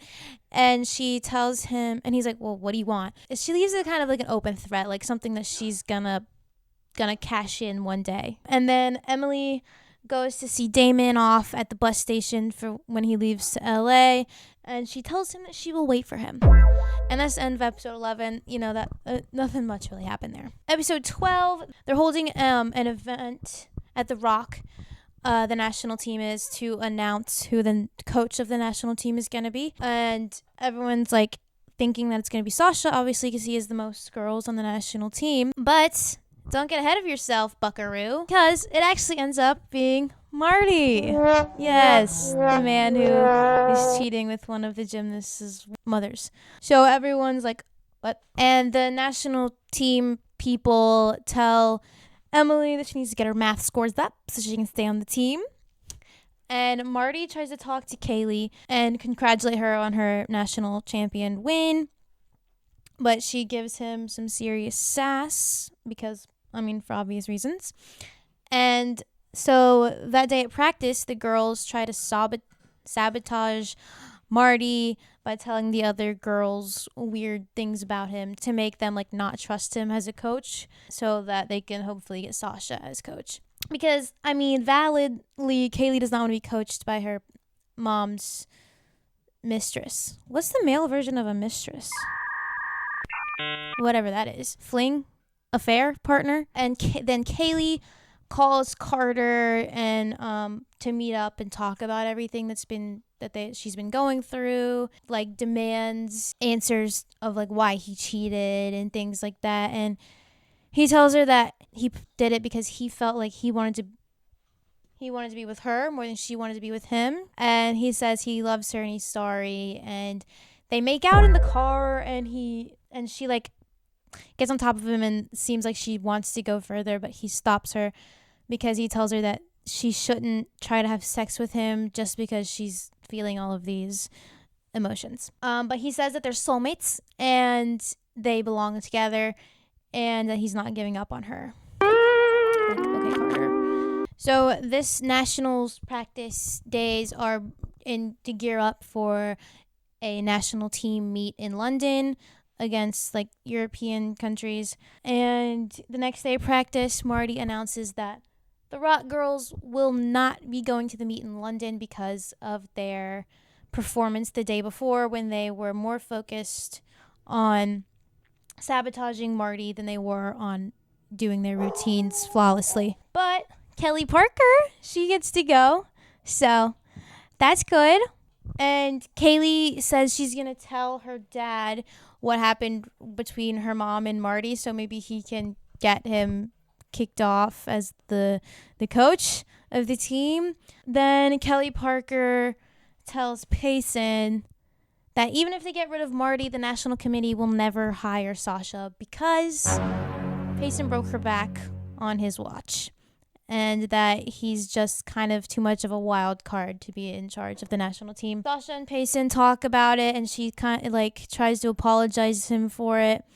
And he says, well, there was another girl like 5 years ago who also got hurt while I was her coach, so they're seeing it as a pattern now. Kaylie tries to talk to her dad after practice, but he's like looking at an old photo album and starts talking to her about how he wants to be a better father and be there for her and her mom, and he doesn't know what he would do if he lost her. So she thinks better of that and decides not to tell him. Payson ends up, she's just been hanging around the Rock, and they've been trying to get her to like coach the team with Marty, like be an assistant coach, and she finally comes around and decides to help coach, and they have like some togetherness vibes and decide to make the best of Marty being a coach. And Payson tells her mom that she is going to be the national champion next year. So she has not given up on her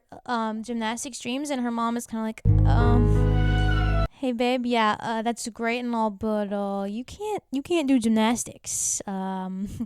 So.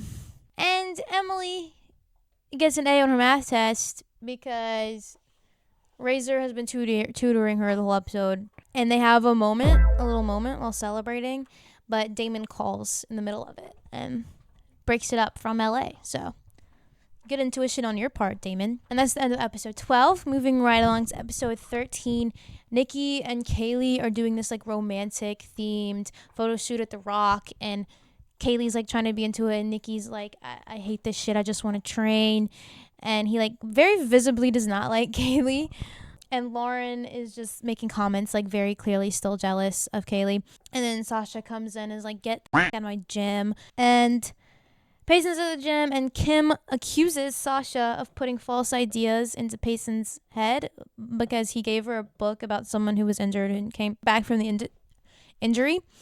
So it kind of made her think that she could do that, even though her injury is very different. But he didn't intend for her to take it that way. He kind of just thought it was an inspiring story for her that might help. Nikki says he does not want to be paired up with Kaylie anymore because she's not a serious gymnast. And she's like, bro, you were the silver medalist and I'm the national champion. So maybe talk to me when you're the national champion. Hit him again for me, Kaylie. Because he's being such a dick to her for no reason. It's so annoying. And then Summer and Sasha have some kind of conversation about Payson, and she's telling him about miracles and that there's bigger forces at play. And then Nikki gives Payson the number or the contact information of the best back surgeon in the world, who just so happens to be in LA. And you know, what a coincidence. Kaylie just so happens to be invited to this huge pool party in LA, and she can bring friends. So she asks Emily and Payson if they want to go with her. And remember, Damon just so happens to be in LA as well. Isn't it crazy how things like that work out? That's serendipitous. She obviously doesn't invite Lauren, but Lauren blackmails Nikki in with using the cortisone to go as one of his plus ones. Because Nikki was also invited because he's, the silver medalist or whatever. So when Lauren is leaving the gym that day, she sees Carter at his car, and then he's got a bunch of stuff in his car and realizes that he's been living out of it because his dad kicked him out because he wants him to work on their ranch instead of doing gymnastics. And Lauren's like, I have a place you could stay, which is the attic room above their garage, their spare room in their house that has a bed in it and storage and stuff. So Payson tells her parents about the surgeon, and so Kim decides to go with her to LA to talk to them because she is expecting them to tell her the worst, which is that it's inoperable, and wants to be there for her if that is the case. So the girls are in LA at the pool enjoying their Lauren-free vacay, and then they have a red carpet event that night, and lo and behold, Lauren shows up at the party with Nikki. Also, meanwhile, back in Boulder, Chloe joins a dating website and uses a really old picture of herself and sets up a date with someone named Tanman65 is his username, while Emily is away. And she shows up at the restaurant to meet him. And guess who it was? Our man, Steve Tanner, who literally was using a picture of someone else as his dating profile picture. They're both like, what the hell? They were shocked at first, meeting each other at the restaurant, and they were considering not following through, but they decided, hey, what the hell? Might as well have some dinner, and they bicker back and forth a while, have some banter. Back in LA, Damon is at the party and gets super insecure and jealous because some guy is talking to Emily. But he gets super insecure because his meeting with the record label did not go as planned, and he's feeling sorry for himself. This is a very common theme with Damon. He's an insecure little man-child. Steve and Chloe have a good time on their date, actually. It goes really well. They decide not to tell anyone. He offers to help her find a good deal on a new car so she can get rid of that clunker. After the party in LA, Kaylie and Lauren have another little tiff, and we find out that the record label wanted Damon's songs, because he's an emo rock, nobody understands me kind of guy in a rock band, an indie rock band, and they wanted the songs he'd written for some really popular bubblegum pop music group, and he was like, that's not my vibe. So Kaylie gets invited to not our national champion. Kaylie gets invited to an after party and decides to go, and Lauren follows her because she sees the paparazzi getting into the elevator, that they're going to go expose all of these famous athletes that are smoking and drinking in the hotel room at the party. And so Lauren sneaks up and gets there before the paparazzi to save Kaylie, so she's not, on the front page of a newspaper tomorrow with with a joint in her hand. Also at the party, Payson and Nikki end up kissing, I think. And then after Lauren saves Kaylie, they have a little heart-to-heart to hear about how, and Lauren just goes on and on about how awful she felt about sleeping with Carter, and that because he didn't care about her and that she had been drinking and it was quick and weird. And Kaylie's like, we'll see how being friends goes from here. As long as you have nothing to do with Carter and don't lie to me, we'll see where it goes. And Lauren agrees to this promise, even though she literally just moved Carter into her spare room. Like, girl, your life would be so much better if you just stopped lying, I fear. And Payson and her mom have the meeting with the doctor, and they tell her that her back is inoperable. So that's disappointing for Payson. Then when the girls get home, Chloe surprises Emily that they got a new car. So thank you, Steve Tanner, for helping out our girls. So sweet. And that's the end of episode 13. Moving on to episode 14. Since Payson can no longer do gymnastics, she's starting high school. Yay, Payson. She's not excited about it. I'm pretty sure she's been homeschooled like her entire life. So that's really fun. Nikki's still being mean to Kaylie. And they just keep bickering. Payson meets a nice girl at school who's being friendly. I'm going to be honest with y'all. The Payson high school storyline. Oh my god, it's so boring. Like, y'all could have given my girl something else. So I'm probably not gonna talk much about it because it's just, if you really want to watch it, go watch it. But it's just snooze fest. But she does meet a friend who's really sweet. I can't remember her name at the moment, but it'll come to me. And then she has gym class, and they're doing tumbling in the gym class, and the coach makes her tell the other girls like what they're doing wrong, and which they do not respond well to. So that's really great. The coach is stupid for making her do that, I'm gonna be honest. But some guy comes to her rescue and tells them off and whatever. I don't remember his name either. Carter asks Emily if she can get him a job at the Pizza Shack because he doesn't live at home anymore. He needs some money. And she does. She gets him a job there.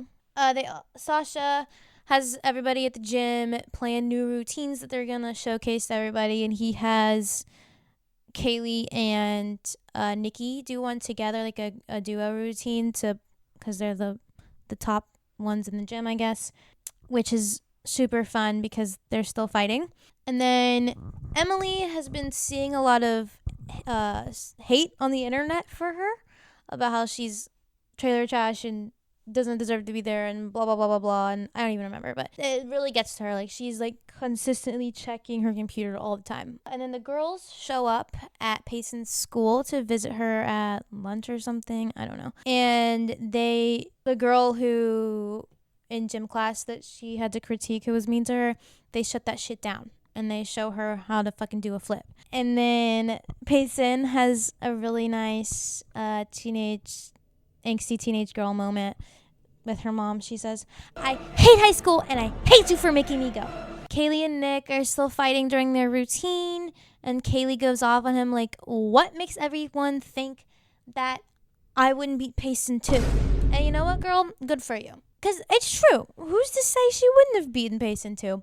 And then they finally find some camaraderie between the two because Nikki opens up about how he feels like she came out of nowhere and won, while he has been like working harder than anyone there and only got silver. And she's like, bro, I've been training every single day since I was 5 years old. What do you mean I came out of nowhere? Which, valid. And then Emily uses the internet hate to fuel her routine and makes it like centered around her accepting where she came from and how it shaped her as a gymnast and things like that. And Payson is there watching the routines, and she says that she's finally gonna give up on her dream. So sorry, Payson. Lauren is clearly trying to push Kaylie and Nikki together so that Carter will be free for her, you know? And so since Lauren has this really creepy moment where because he's living in her house, she like takes one of his shirts off the floor of the room he's staying in and like smells it and sleeps in it. Like, okay, girl. And that's the end of episode 14. Now moving on to episode 15. Chloe and Steve are still kind of seeing each other secretly. They've been on like 2 dates or something like that. I don't know. They're not really that serious, but they're still hiding it from the kids because that could cause issues. Meanwhile, though, Lauren is trying to get her dad to get back together with Summer because she loves Summer now after after Summer pushed herself into Lauren's life and tried to become her mother, obviously she's going to get attached. I mean, come on. In training, Sasha tells Kaylie that she needs more power, and Nikki offers to train with her and get stronger so she can do some move. Summer suggests to Sasha that they should throw a mixer at the Rock for Valentine's Day so that they can have a controlled environment for the girls or the gymnasts to make sure that they're not out doing who knows what with each other. And she wants to talk to them about abstinence at the mixer. So that's fun. Damon has been trying to get in contact with Emily, but she is not picking up as she should. Sasha turns back around on Summer's abstinence speech and is like, well, do you practice what you preach? He finally gives in on the party. He's going to give a speech to them there about staying focused on gymnastics instead of a speech on abstinence. And Lauren is still pushing the Kaylie Nikki thing. Emily calls her out on it. Let's go perception. And Lauren sets up a scheme for Payson to see a picture of Kaylie and Nikki in the tabloids. So she'll push Payson to give Kaylie her blessing, because Kaylie's like, I'm not going to go there because Payson's my best friend and she likes Nikki. Then cut to the pizza shack. Razor sings Emily a song there. He's still trying to get in there. Go on. He sings her a song and then he gets a phone call and he's being really mysterious about it. Turns out it's Damon. He's in jail. He was arrested because he bought a mixer to try and mix his own songs, but it turns out it was hot, which means that someone had stolen it and then he bought it, so they thought he stole it. And so Razor goes to bail him out. Summer and Sasha have another tense conversation about sex, and they end up making out. Yeah, abstinent queen. Kaylie and Nikki are in close quarters because they're training together to get her stronger. And they're he's on top of her, and Payson walks in and she's like, oh, okay. And then he follows her out of the gym, and he has a box of chocolates with her name on it because it's Valentine's Day. But he does not end up giving it to her because she tells him that she met a guy at high school. So she also receives a Valentine flower at school that they give out, and she thinks it's the guy that saved her in gym class. And she goes to talk to him about it while him and his friends are drinking and smoking out in the back of school, and he's like, I didn't send that to you. And then they came for each other's necks, and it was awesome.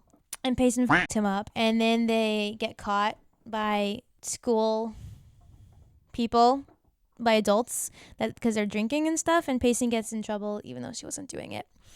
And then at the Valentine's party at the Rock, Sasha tries to talk to the girls and male gymnasts as well about sex. It's really great because he takes he takes Summer's suggestion, and it gets really awkward. And Summer takes over for him and continues the speech talking about the Bible and abstinence and blah, blah, blah. And spare me, Summer, please. Kaylie comes out to her car afterwards and sees that Carter put rose petals on the hood of her car in the shape of a heart. And Nikki sees it too, and they talk about how they've had moments, but they decide not to do anything about it for Payson's sake, even though she said she met a guy. And Chloe and Steve are spending Valentine's Day together as well. They go to this fancy wine tasting thing, and Chloe doesn't know the proper etiquette, which, I mean, who does? And the people there are really judging her, and Steve's like, fuck it, let's go home and get a box of wine, and defends her to the people that made fun of her. Razor is bailing Damon out, and Emily shows up and gets mad because they've all been lying to her, which, fair enough. Sasha and Summer have a conversation about their kiss, and Summer says it was inappropriate, but Sasha does not look like he agrees. I think my man's enjoyed it. Heather, the girl's name, Payson's friend from school is named Heather. Payson invites her over, and then the other girls come over too to hang out, and they all hang out together, and it's really cute. Kaylie did not acknowledge the rose petals on her car, but Lauren gave Carter a gift. It was like a framed photo of him and his mom that they had talked about earlier, and he finds it in the attic space, and he hears someone about to come into the room. So he hides in the closet, and it turns out to be Chloe and Steve, and they're like all night drinking wine and giggling. And back at Payson's house, all the girls are talking, and Lauren tries to bring up the Nikki thing, and they talk about how he actually decided to go to Denver because there's too much drama at the Rock. And Lauren's like, "Oh, my plan has been foiled." Soiled? I don't know. And then the episode ends when Kim, she sees this, and she's like, man, Payson seems as though she's going to be a girl who's just going to be okay without gymnastics. But right after this, she gets a call from Sasha, who knows someone who said there's a special procedure that they would like to take a look at Payson's scans to see if they can do it that would allow her to go back to competing. That's in episode 15. Moving on to episode 16. Starts out with Carter telling Lauren about her dad bringing some woman up into the attic room, and he doesn't know who it was, but they were getting a little frisky. They were having a good time. Sasha is pushing Kaylie really hard in the gym to get her strength up and do the move again that Nikki was helping her with. Carter sees this, and Kaylie's like, well, Nikki was helping me, and Carter's like, well, I can do it. I can help you if you like. Then Lauren sees this and tells Kaylie that she's worried because once a cheater, always a cheater.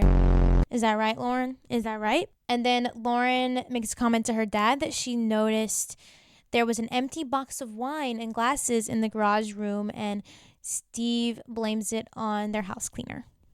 Meanwhile, Payson is helping Heather with planning prom for her high school, and the girls help her make some decorations. And Payson's parents discuss whether they should tell Payson about the special procedure because they don't want to get her hopes up only to disappoint her again. Damon comes to the pizza shack in hopes of getting Emily back, and she's like, I need to stay focused. I can't do this right now. I need to be able to go to the China meet with the national team. I can't do this right now. Lauren gets a group together to go to Payson's prom. She ropes in Carter and Emily and Razor. And Carter and Kaylie are still working together at the gym, and he finally gets her to do the move, and she ends up killing it. So they have a little moment there. Steve offers Chloe to get in contact with his personal shopper so she can get Emily a new dress to wear to prom and buy it. Payson's parents end up meeting with the doctor by themselves and don't tell Payson about it yet, just to see what she has to say. And this doctor, she's a trip. I love her. And Kim is very unsure and scared about the surgery. She doesn't want, because there's a risk of paralysis in any back surgery. And she is scared that she wouldn't be able to be the same gymnast as she was before, which would break her heart even more. And then prom emergency. The band canceled. Oh no, I wish we knew someone who was in a band.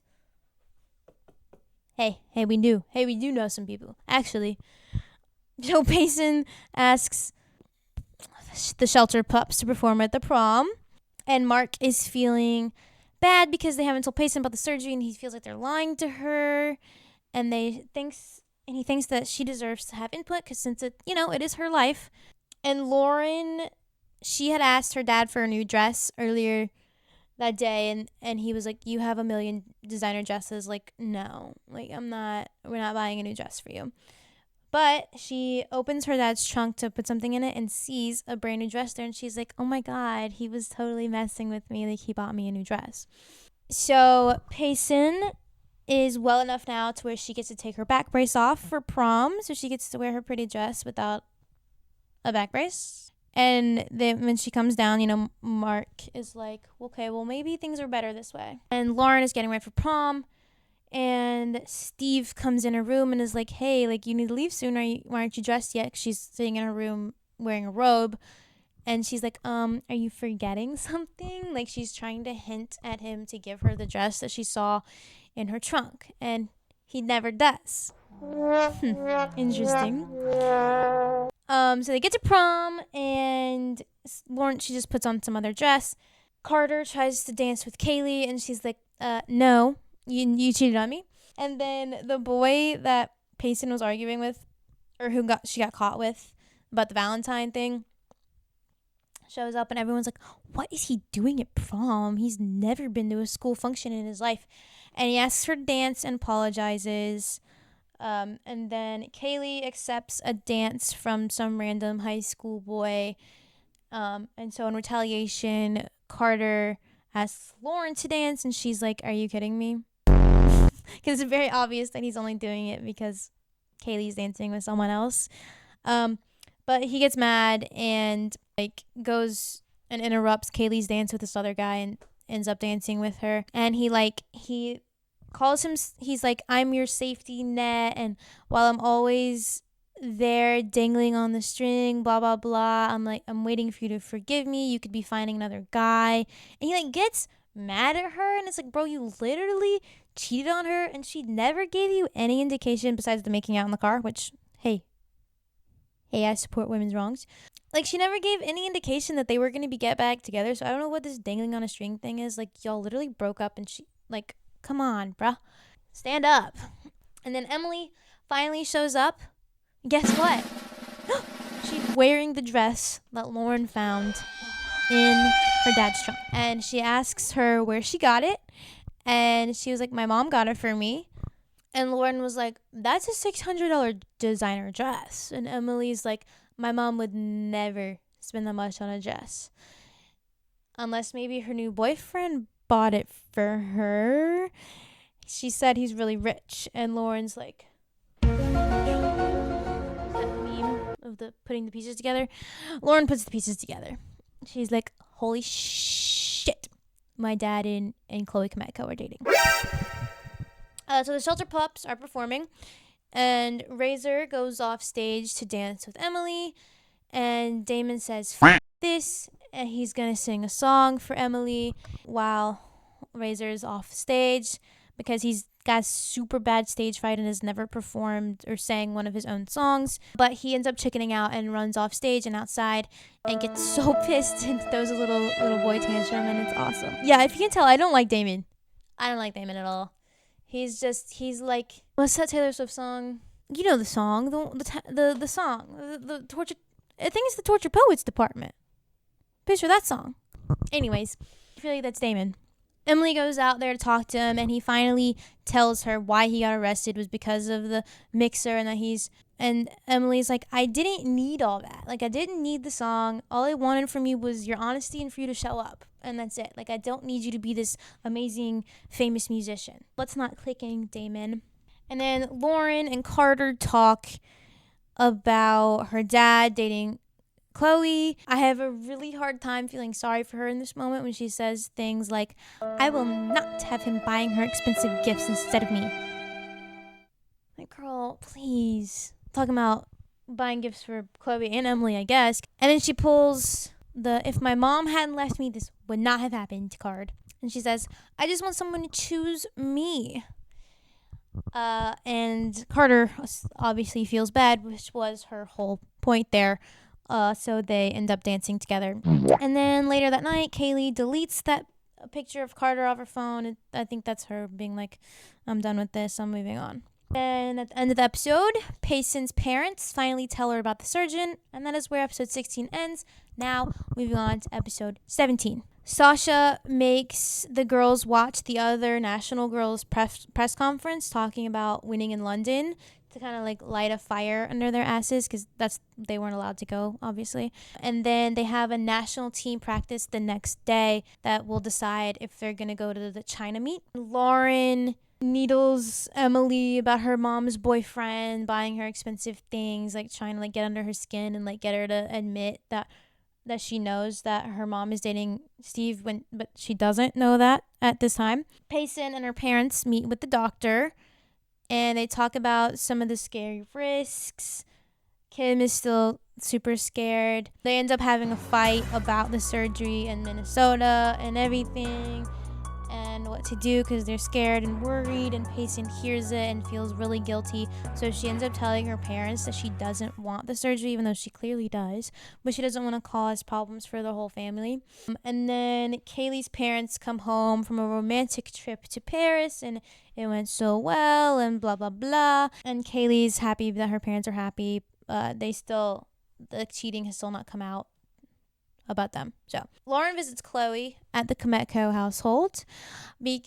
She comes to her with this story of how ever since her dad and Summer broke up, he's been back to his old womanizer ways, and that he has a sex addiction, and that he has a new woman there every morning and goes to strip clubs, and she's like acting like she wants advice from Chloe, which, first of all, why would you go to Chloe for advice? But she's very clearly just trying to cause a rift between her and her dad. And Chloe picks up on this as well. And Marty is back this episode for national team practice. And then Kaylie shows her new move. And Kelly Parker's face when she sees it is super satisfying.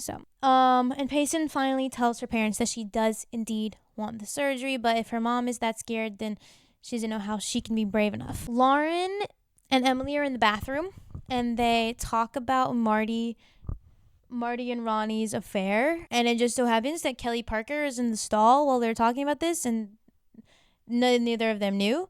So now Kelly Parker knows that Kaylie's mom cheated on her dad with Marty, which that is the last person you'd want to hear that, honestly. And she goes right out and uses it to get in Kaylie's head before she does her trick for the coaches and stuff, and tells her that her teammates told her about it. And Kaylie's like, what? So Kaylie goes and confronts Lauren, and Lauren's like, no, we didn't tell her that. Like, she must have been in the bathroom when we were talking about it. And Chloe tells Steve that Lauren came to the house and was saying all of these things, and that she clearly knows about them, and what are they going to do? And then Emily walks out while they're having this conversation and hears, and she comes storming in back in the gym and accuses Lauren of knowing about the parents dating. And Lauren's like, well, I thought maybe you knew too and didn't want me to know because you kept a secret because you wanted the nice gifts. And Emily's like, the only reason I would keep it a secret is because I was embarrassed. And Kaylie screws up her special trick when she's doing it for all the coaches. And Marty talks to her and wants her to take the move out, and she fights him on it. And he says, I know what's best for you. You got to trust me. And Kaylie's like, trust you? Why would I trust the man who had an affair with my mom? And then, so Lauren and Emily were arguing, and then they have like a physical altercation, like pushing each other, which is not a great look, girls. And Kaylie leaves practice and speeds out of the parking lot, and Sasha follows her out, and Summer tells him what happened between Marty and Ronnie, because he's just like so confused why Kaylie's so upset. This whole sequence of events is awesome, by the way. And Emily messes up her vault because she's in her head about her mom and Steve. Kelly Parker makes a comment to Lauren about her mom abandoning her, which, like, come on, that's a little low. Lauren throws like the chalk in her eyes, and then Sasha comes storming in and punches Marty. Oh man, it's so good.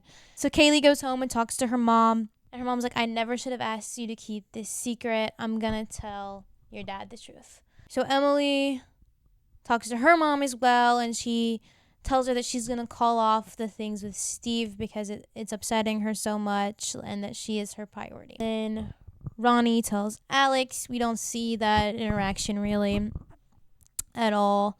And then Sasha calls the girls back to the Rock and tells them that he screwed up, and how can he expect them to control their emotions in the gym when he can't even control his own. And Lauren's like, personally, I thought it was awesome. And yeah, me too, Lauren. And he tells them that he met with Marty, and they're all going to start with a clean slate tomorrow. And so they have just as good a chance as going to the China meet as any of the other girls. So the next day of practice, the national committee is there. And new character unlocked, Ellen Beals. I should have printed out her picture, honestly, but I did not. I'll put one on the screen. She's like on the national committee. She's kind of like the villain. You'll see. But so the next day, they are there to watch the practice and decide who goes to China. The girls are all killing it and impressing the national committee people. Kaylie sticks her double Arabian trick. Meanwhile, Payson is having her surgery, which this was a quick turnaround, I'll be honest, with the surgery. So back at the practice, we find out who's made the team. Kelly Parker made the team for the China meet, and so did Lauren Tanner. Emily and Kaylie did not make it. So they are really confused because Kaylie's like, I'm the national champion.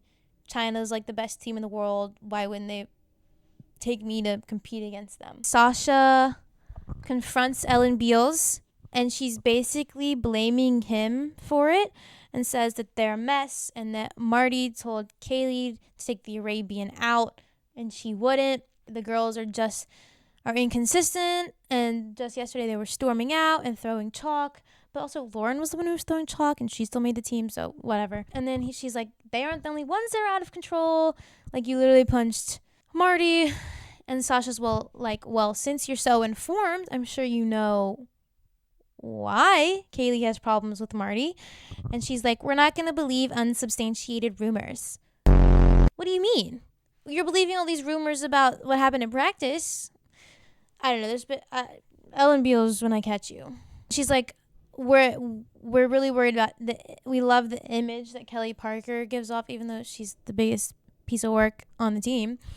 She says that like Sasha lets his passion run him, but Kelly and Marty more like toe the line of how disciplined the sport is, and that they're gonna stick to the girls that they can keep in line, basically. They don't want any wild cards on the team. And they called Sasha a renegade coach. So Emily and Kaylie are clearly upset, and Lauren tries to talk to them, and Kaylee's like, what did they see in you that they didn't see in us? And storms out, and Sasha talks to Marty and Marty says he didn't tell Ellen Beals about what happened in practice, and Sasha does not believe him. And how is he the rogue coach when Marty's the one who was an adulterer and crossed every boundary? He talks to Emily and Kaylie and tells them if they thought we were rogue before, they haven't seen anything yet. So that's episode 17. Episode 18, cut like 1 month later.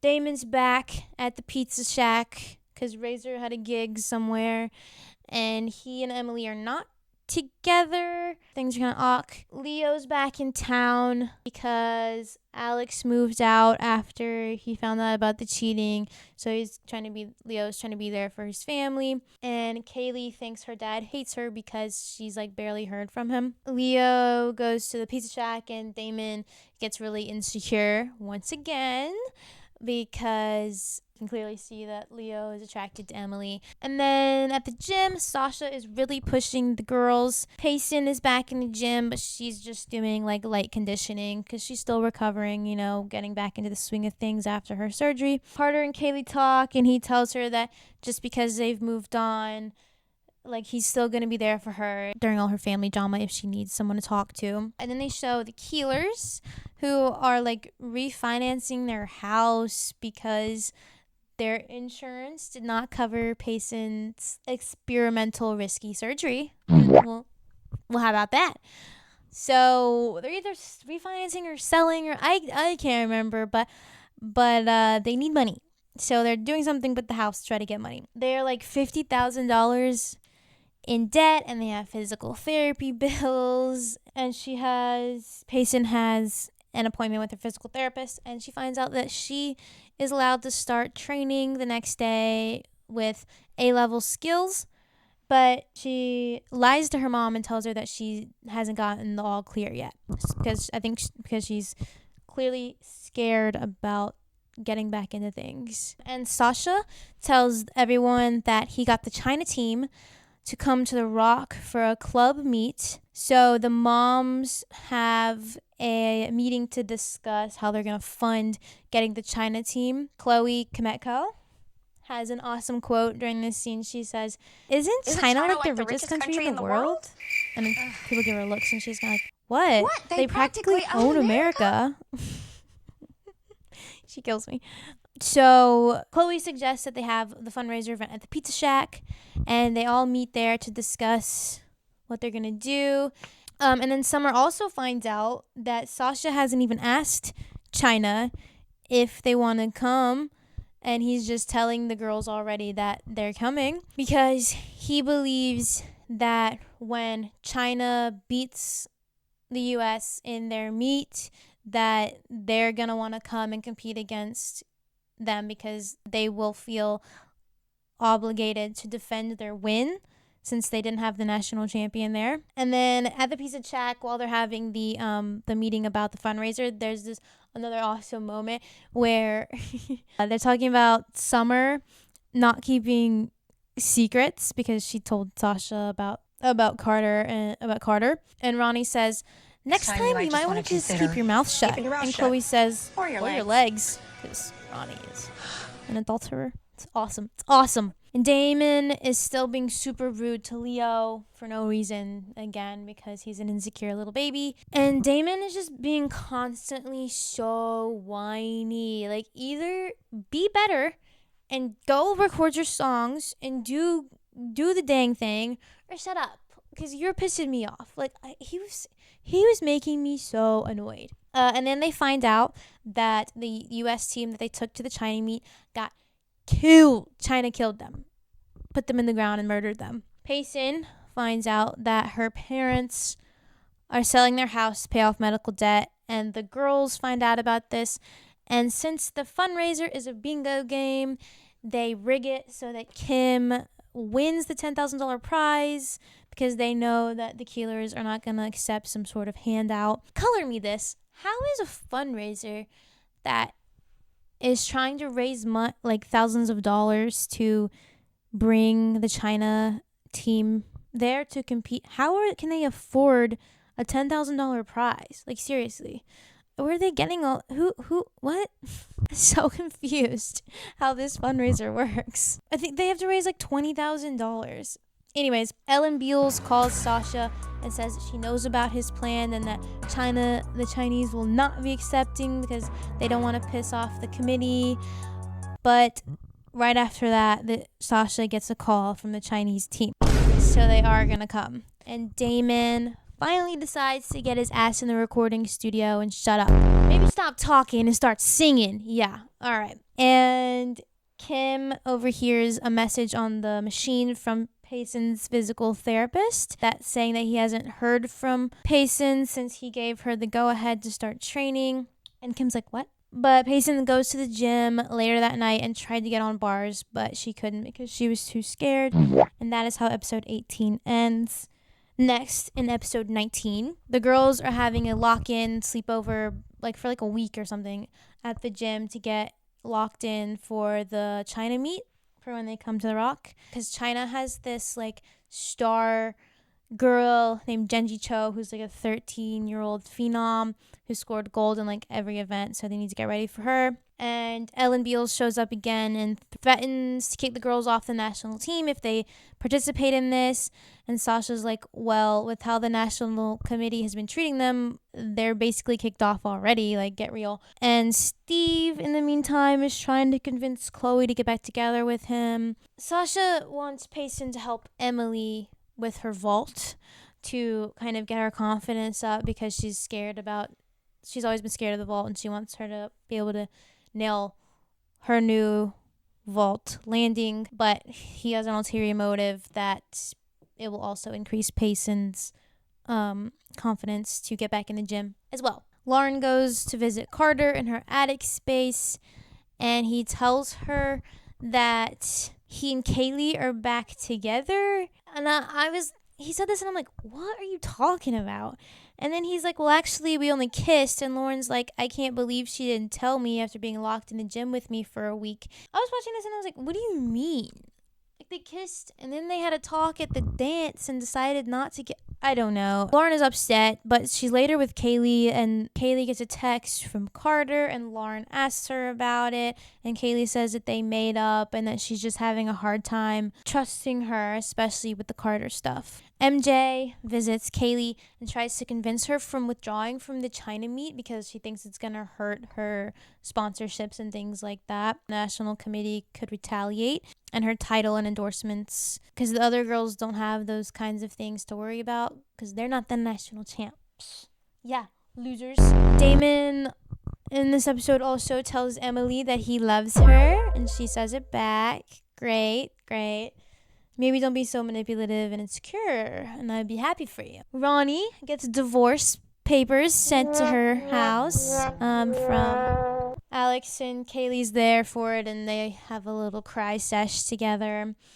And Kaylie ends up going to visit her dad and says he feels as though his heart has been ripped out because her mom cheated with someone that he trusted with his most precious thing, which is Kaylie, and she wants advice from him on what to do about the China meet, and he tells her to take care of number one, which is herself, because that's what he's doing, taking care of himself. So Payson and Emily are still working together, and they both get over their fears and do the vault. Sasha talks with Kaylie, and she agrees to do the meet because her teammates need her. And Emily finds out that Damon quit the Pizza Shack. I don't know why. And then Ellen Beals visits Sasha again and tells him that Emily has a job and is breaking the rules of her scholarship.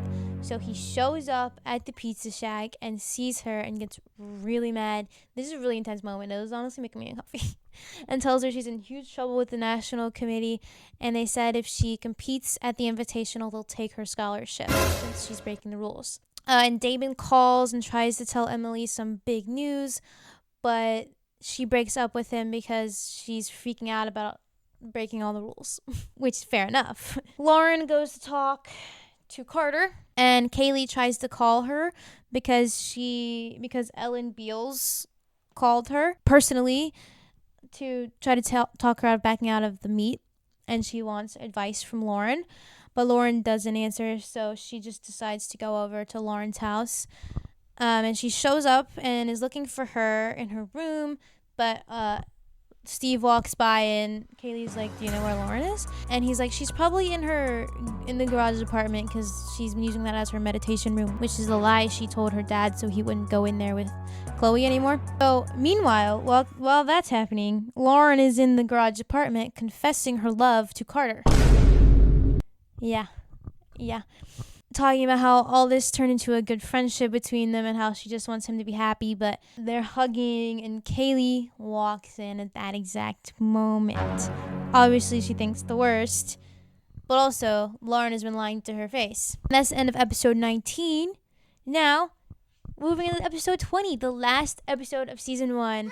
Hey! So it's time for the China Invitational, and since Kaylie felt so betrayed by her own teammate Lauren, she decided to back out and not do the China meet. So the Chinese team shows up, and Sasha announces that Kaylie will not be competing, and the Chinese coach is pissed because that's the national champ, and they didn't travel all that way to compete against the second string, you know? Carter comes to talk to Kaylie, and him and Lauren try to explain, and Kaylie's like, Lauren lied again. I told her I would be her friend if she didn't get involved with Carter or anything, and she literally lied to my face again. They try to convince her to come to the meet. She doubles down again that she's not going to go. And then Ronnie goes to Sasha and talks to him and tries to get him to talk to Kaylie since her dad is AWOL, and Ronnie thinks that Kaylie's been getting some bad advice.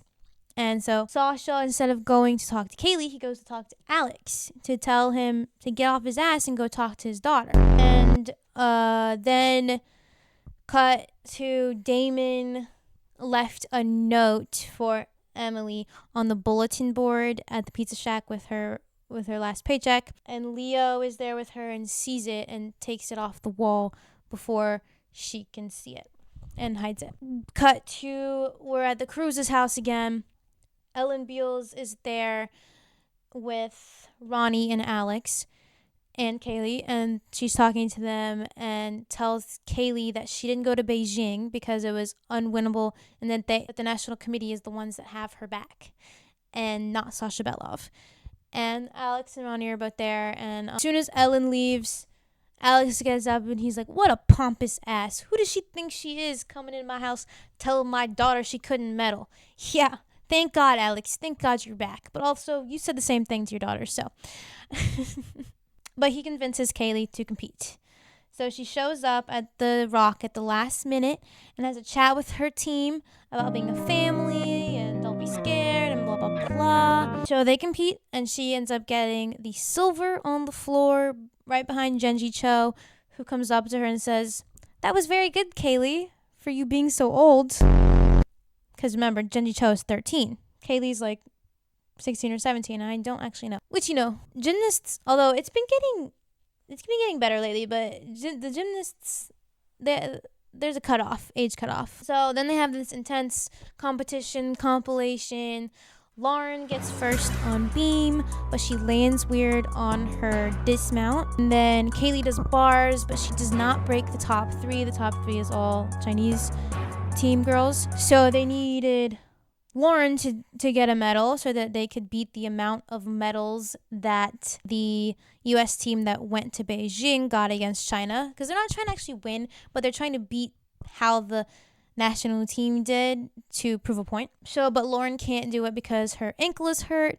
So Sasha tells Payson that she's up, which this girl has been doing like handsprings and that's it. Like this part is so unrealistic. There's no way she'd be ready to do a full bars routine. But she does it and comes over her fears and sticks her landing. I mean, they obviously knew she wouldn't medal, and she doesn't. But it gets her confidence back. So it does the job for that. Genji Cho then got gold on beam and beat Lauren. And then Emily kills it on bars and gets silver. And then Sasha has Kaylie add a special twist into her beam routine as a last-ditch effort to get another medal, which this is also totally unrealistic. Who is adding in a move of their route? This would not come on. You have to train and practice the routine over and over and over, and I'm assuming over and over and over again, the same routine. You can't just add in a move day of match. Come on. But guess what? She miraculously sticks the landing and gets gold on beam. Everyone cheers and whatnot. And then the announcers are like, the national committee has a lot of explaining to do because they ended up getting more medals than the national team got against China. Ellen Beals is pissed, and she says to Sasha, this is not over. They all celebrate at the pizza shack, and Leo gives Emily the note he took and says he did it so she wouldn't be distracted before the big meet, which is honestly a valid concern because these girls, they really get in their heads when they have something emotional going on. And they have the radio on, and oh my gosh, all of a sudden, who's on the radio other than Damon Young performing his brand new song? Who is Damon Young, and what do you mean? What do you mean he's on the radio right now singing his song? Apparently he won a nationwide talent search, and so he got to record his song and whatnot. So Kaylie drives Emily to the radio station to see Damon, but she gets there and they're like, that was pre-recorded. He's not here anymore. And while she's inside, Kaylie calls Carter in the car and tells him that she loves him, I think on a voicemail, and tells him to come to her room later. But instead, he shows back up in Lauren's garage room and kisses Lauren. And that is how season 1 ends. Now, one thing about this show, awful show. I'm going to be honest with you guys. Writing, bad. Acting, bad. But it is so good, okay? So good. Also, I got to tell you guys, if you pause it while they are showing them doing their gymnastics tricks, at any given moment, if you pause it during that, you're going to see someone's face who is not, you're going to see the stunt double's face. The editing, not good. The first season I used to think wasn't that bad. The third season's really bad about that. But I used to think the first season wasn't that bad, but when I was rewatching it this time, because I've rewatched it a lot. But on this most recent rewatch, I was like, oh, it's been bad the whole time.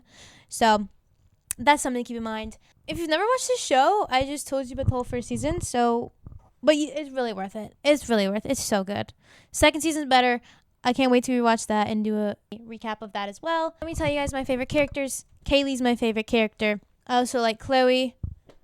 I find Payson, Lauren, and Emily to be hella annoying. I don't like Damon. Razor pisses me off. I like Sasha, although I feel like he can be a little bit inappropriate with the girls at times. Not physically, but some of the stuff he tells them, I'm like, I don't know if that's appropriate for a coach to say to his, I hate Carter. I love Kim. Mark pisses me off sometimes. I like Ronnie. I like Alex. Leo pisses me off. I don't like Summer. Steve, he has his moments, but he's too corrupt for me. I like Marty. I do. I know he cheated, but I don't know. They're kind of... I don't condone cheating. However, Ronnie and Marty, I feel they kind of... It's kind of hot, right? Kelly Parker, bitch. So, but, as a whole, the show is awesome. The characters might not be great. This isn't me trying to convince you to watch it, because I don't think I'm doing a very good job of that. But, yeah, it's awesome. I think it's definitely worth a watch if you haven't seen it. Oh, I like Brian. You can't not like Brian. Anyways, like, I don't like them, but I love them. You know what I mean? It's like a sibling. I like my sibling. I'm just saying. Well, that was my recap of season 1 of Make It or Break It. Hope you enjoyed. I will be doing season 2 because that's my favorite season, and I was gonna watch it anyways, or rewatch it anyways. Let me know if you guys have seen the show, and if you have a favorite character or whatever, and your opinions on it. Please like and subscribe, and I will see you guys in the next one. Bye. Kaylie is like upset. Payson! It might look better if it's all zoomed out. Can you see that? Wait, why is that better? And Payson's like, hold on. It kind of all rests on What are you doing? Katie. Bleh.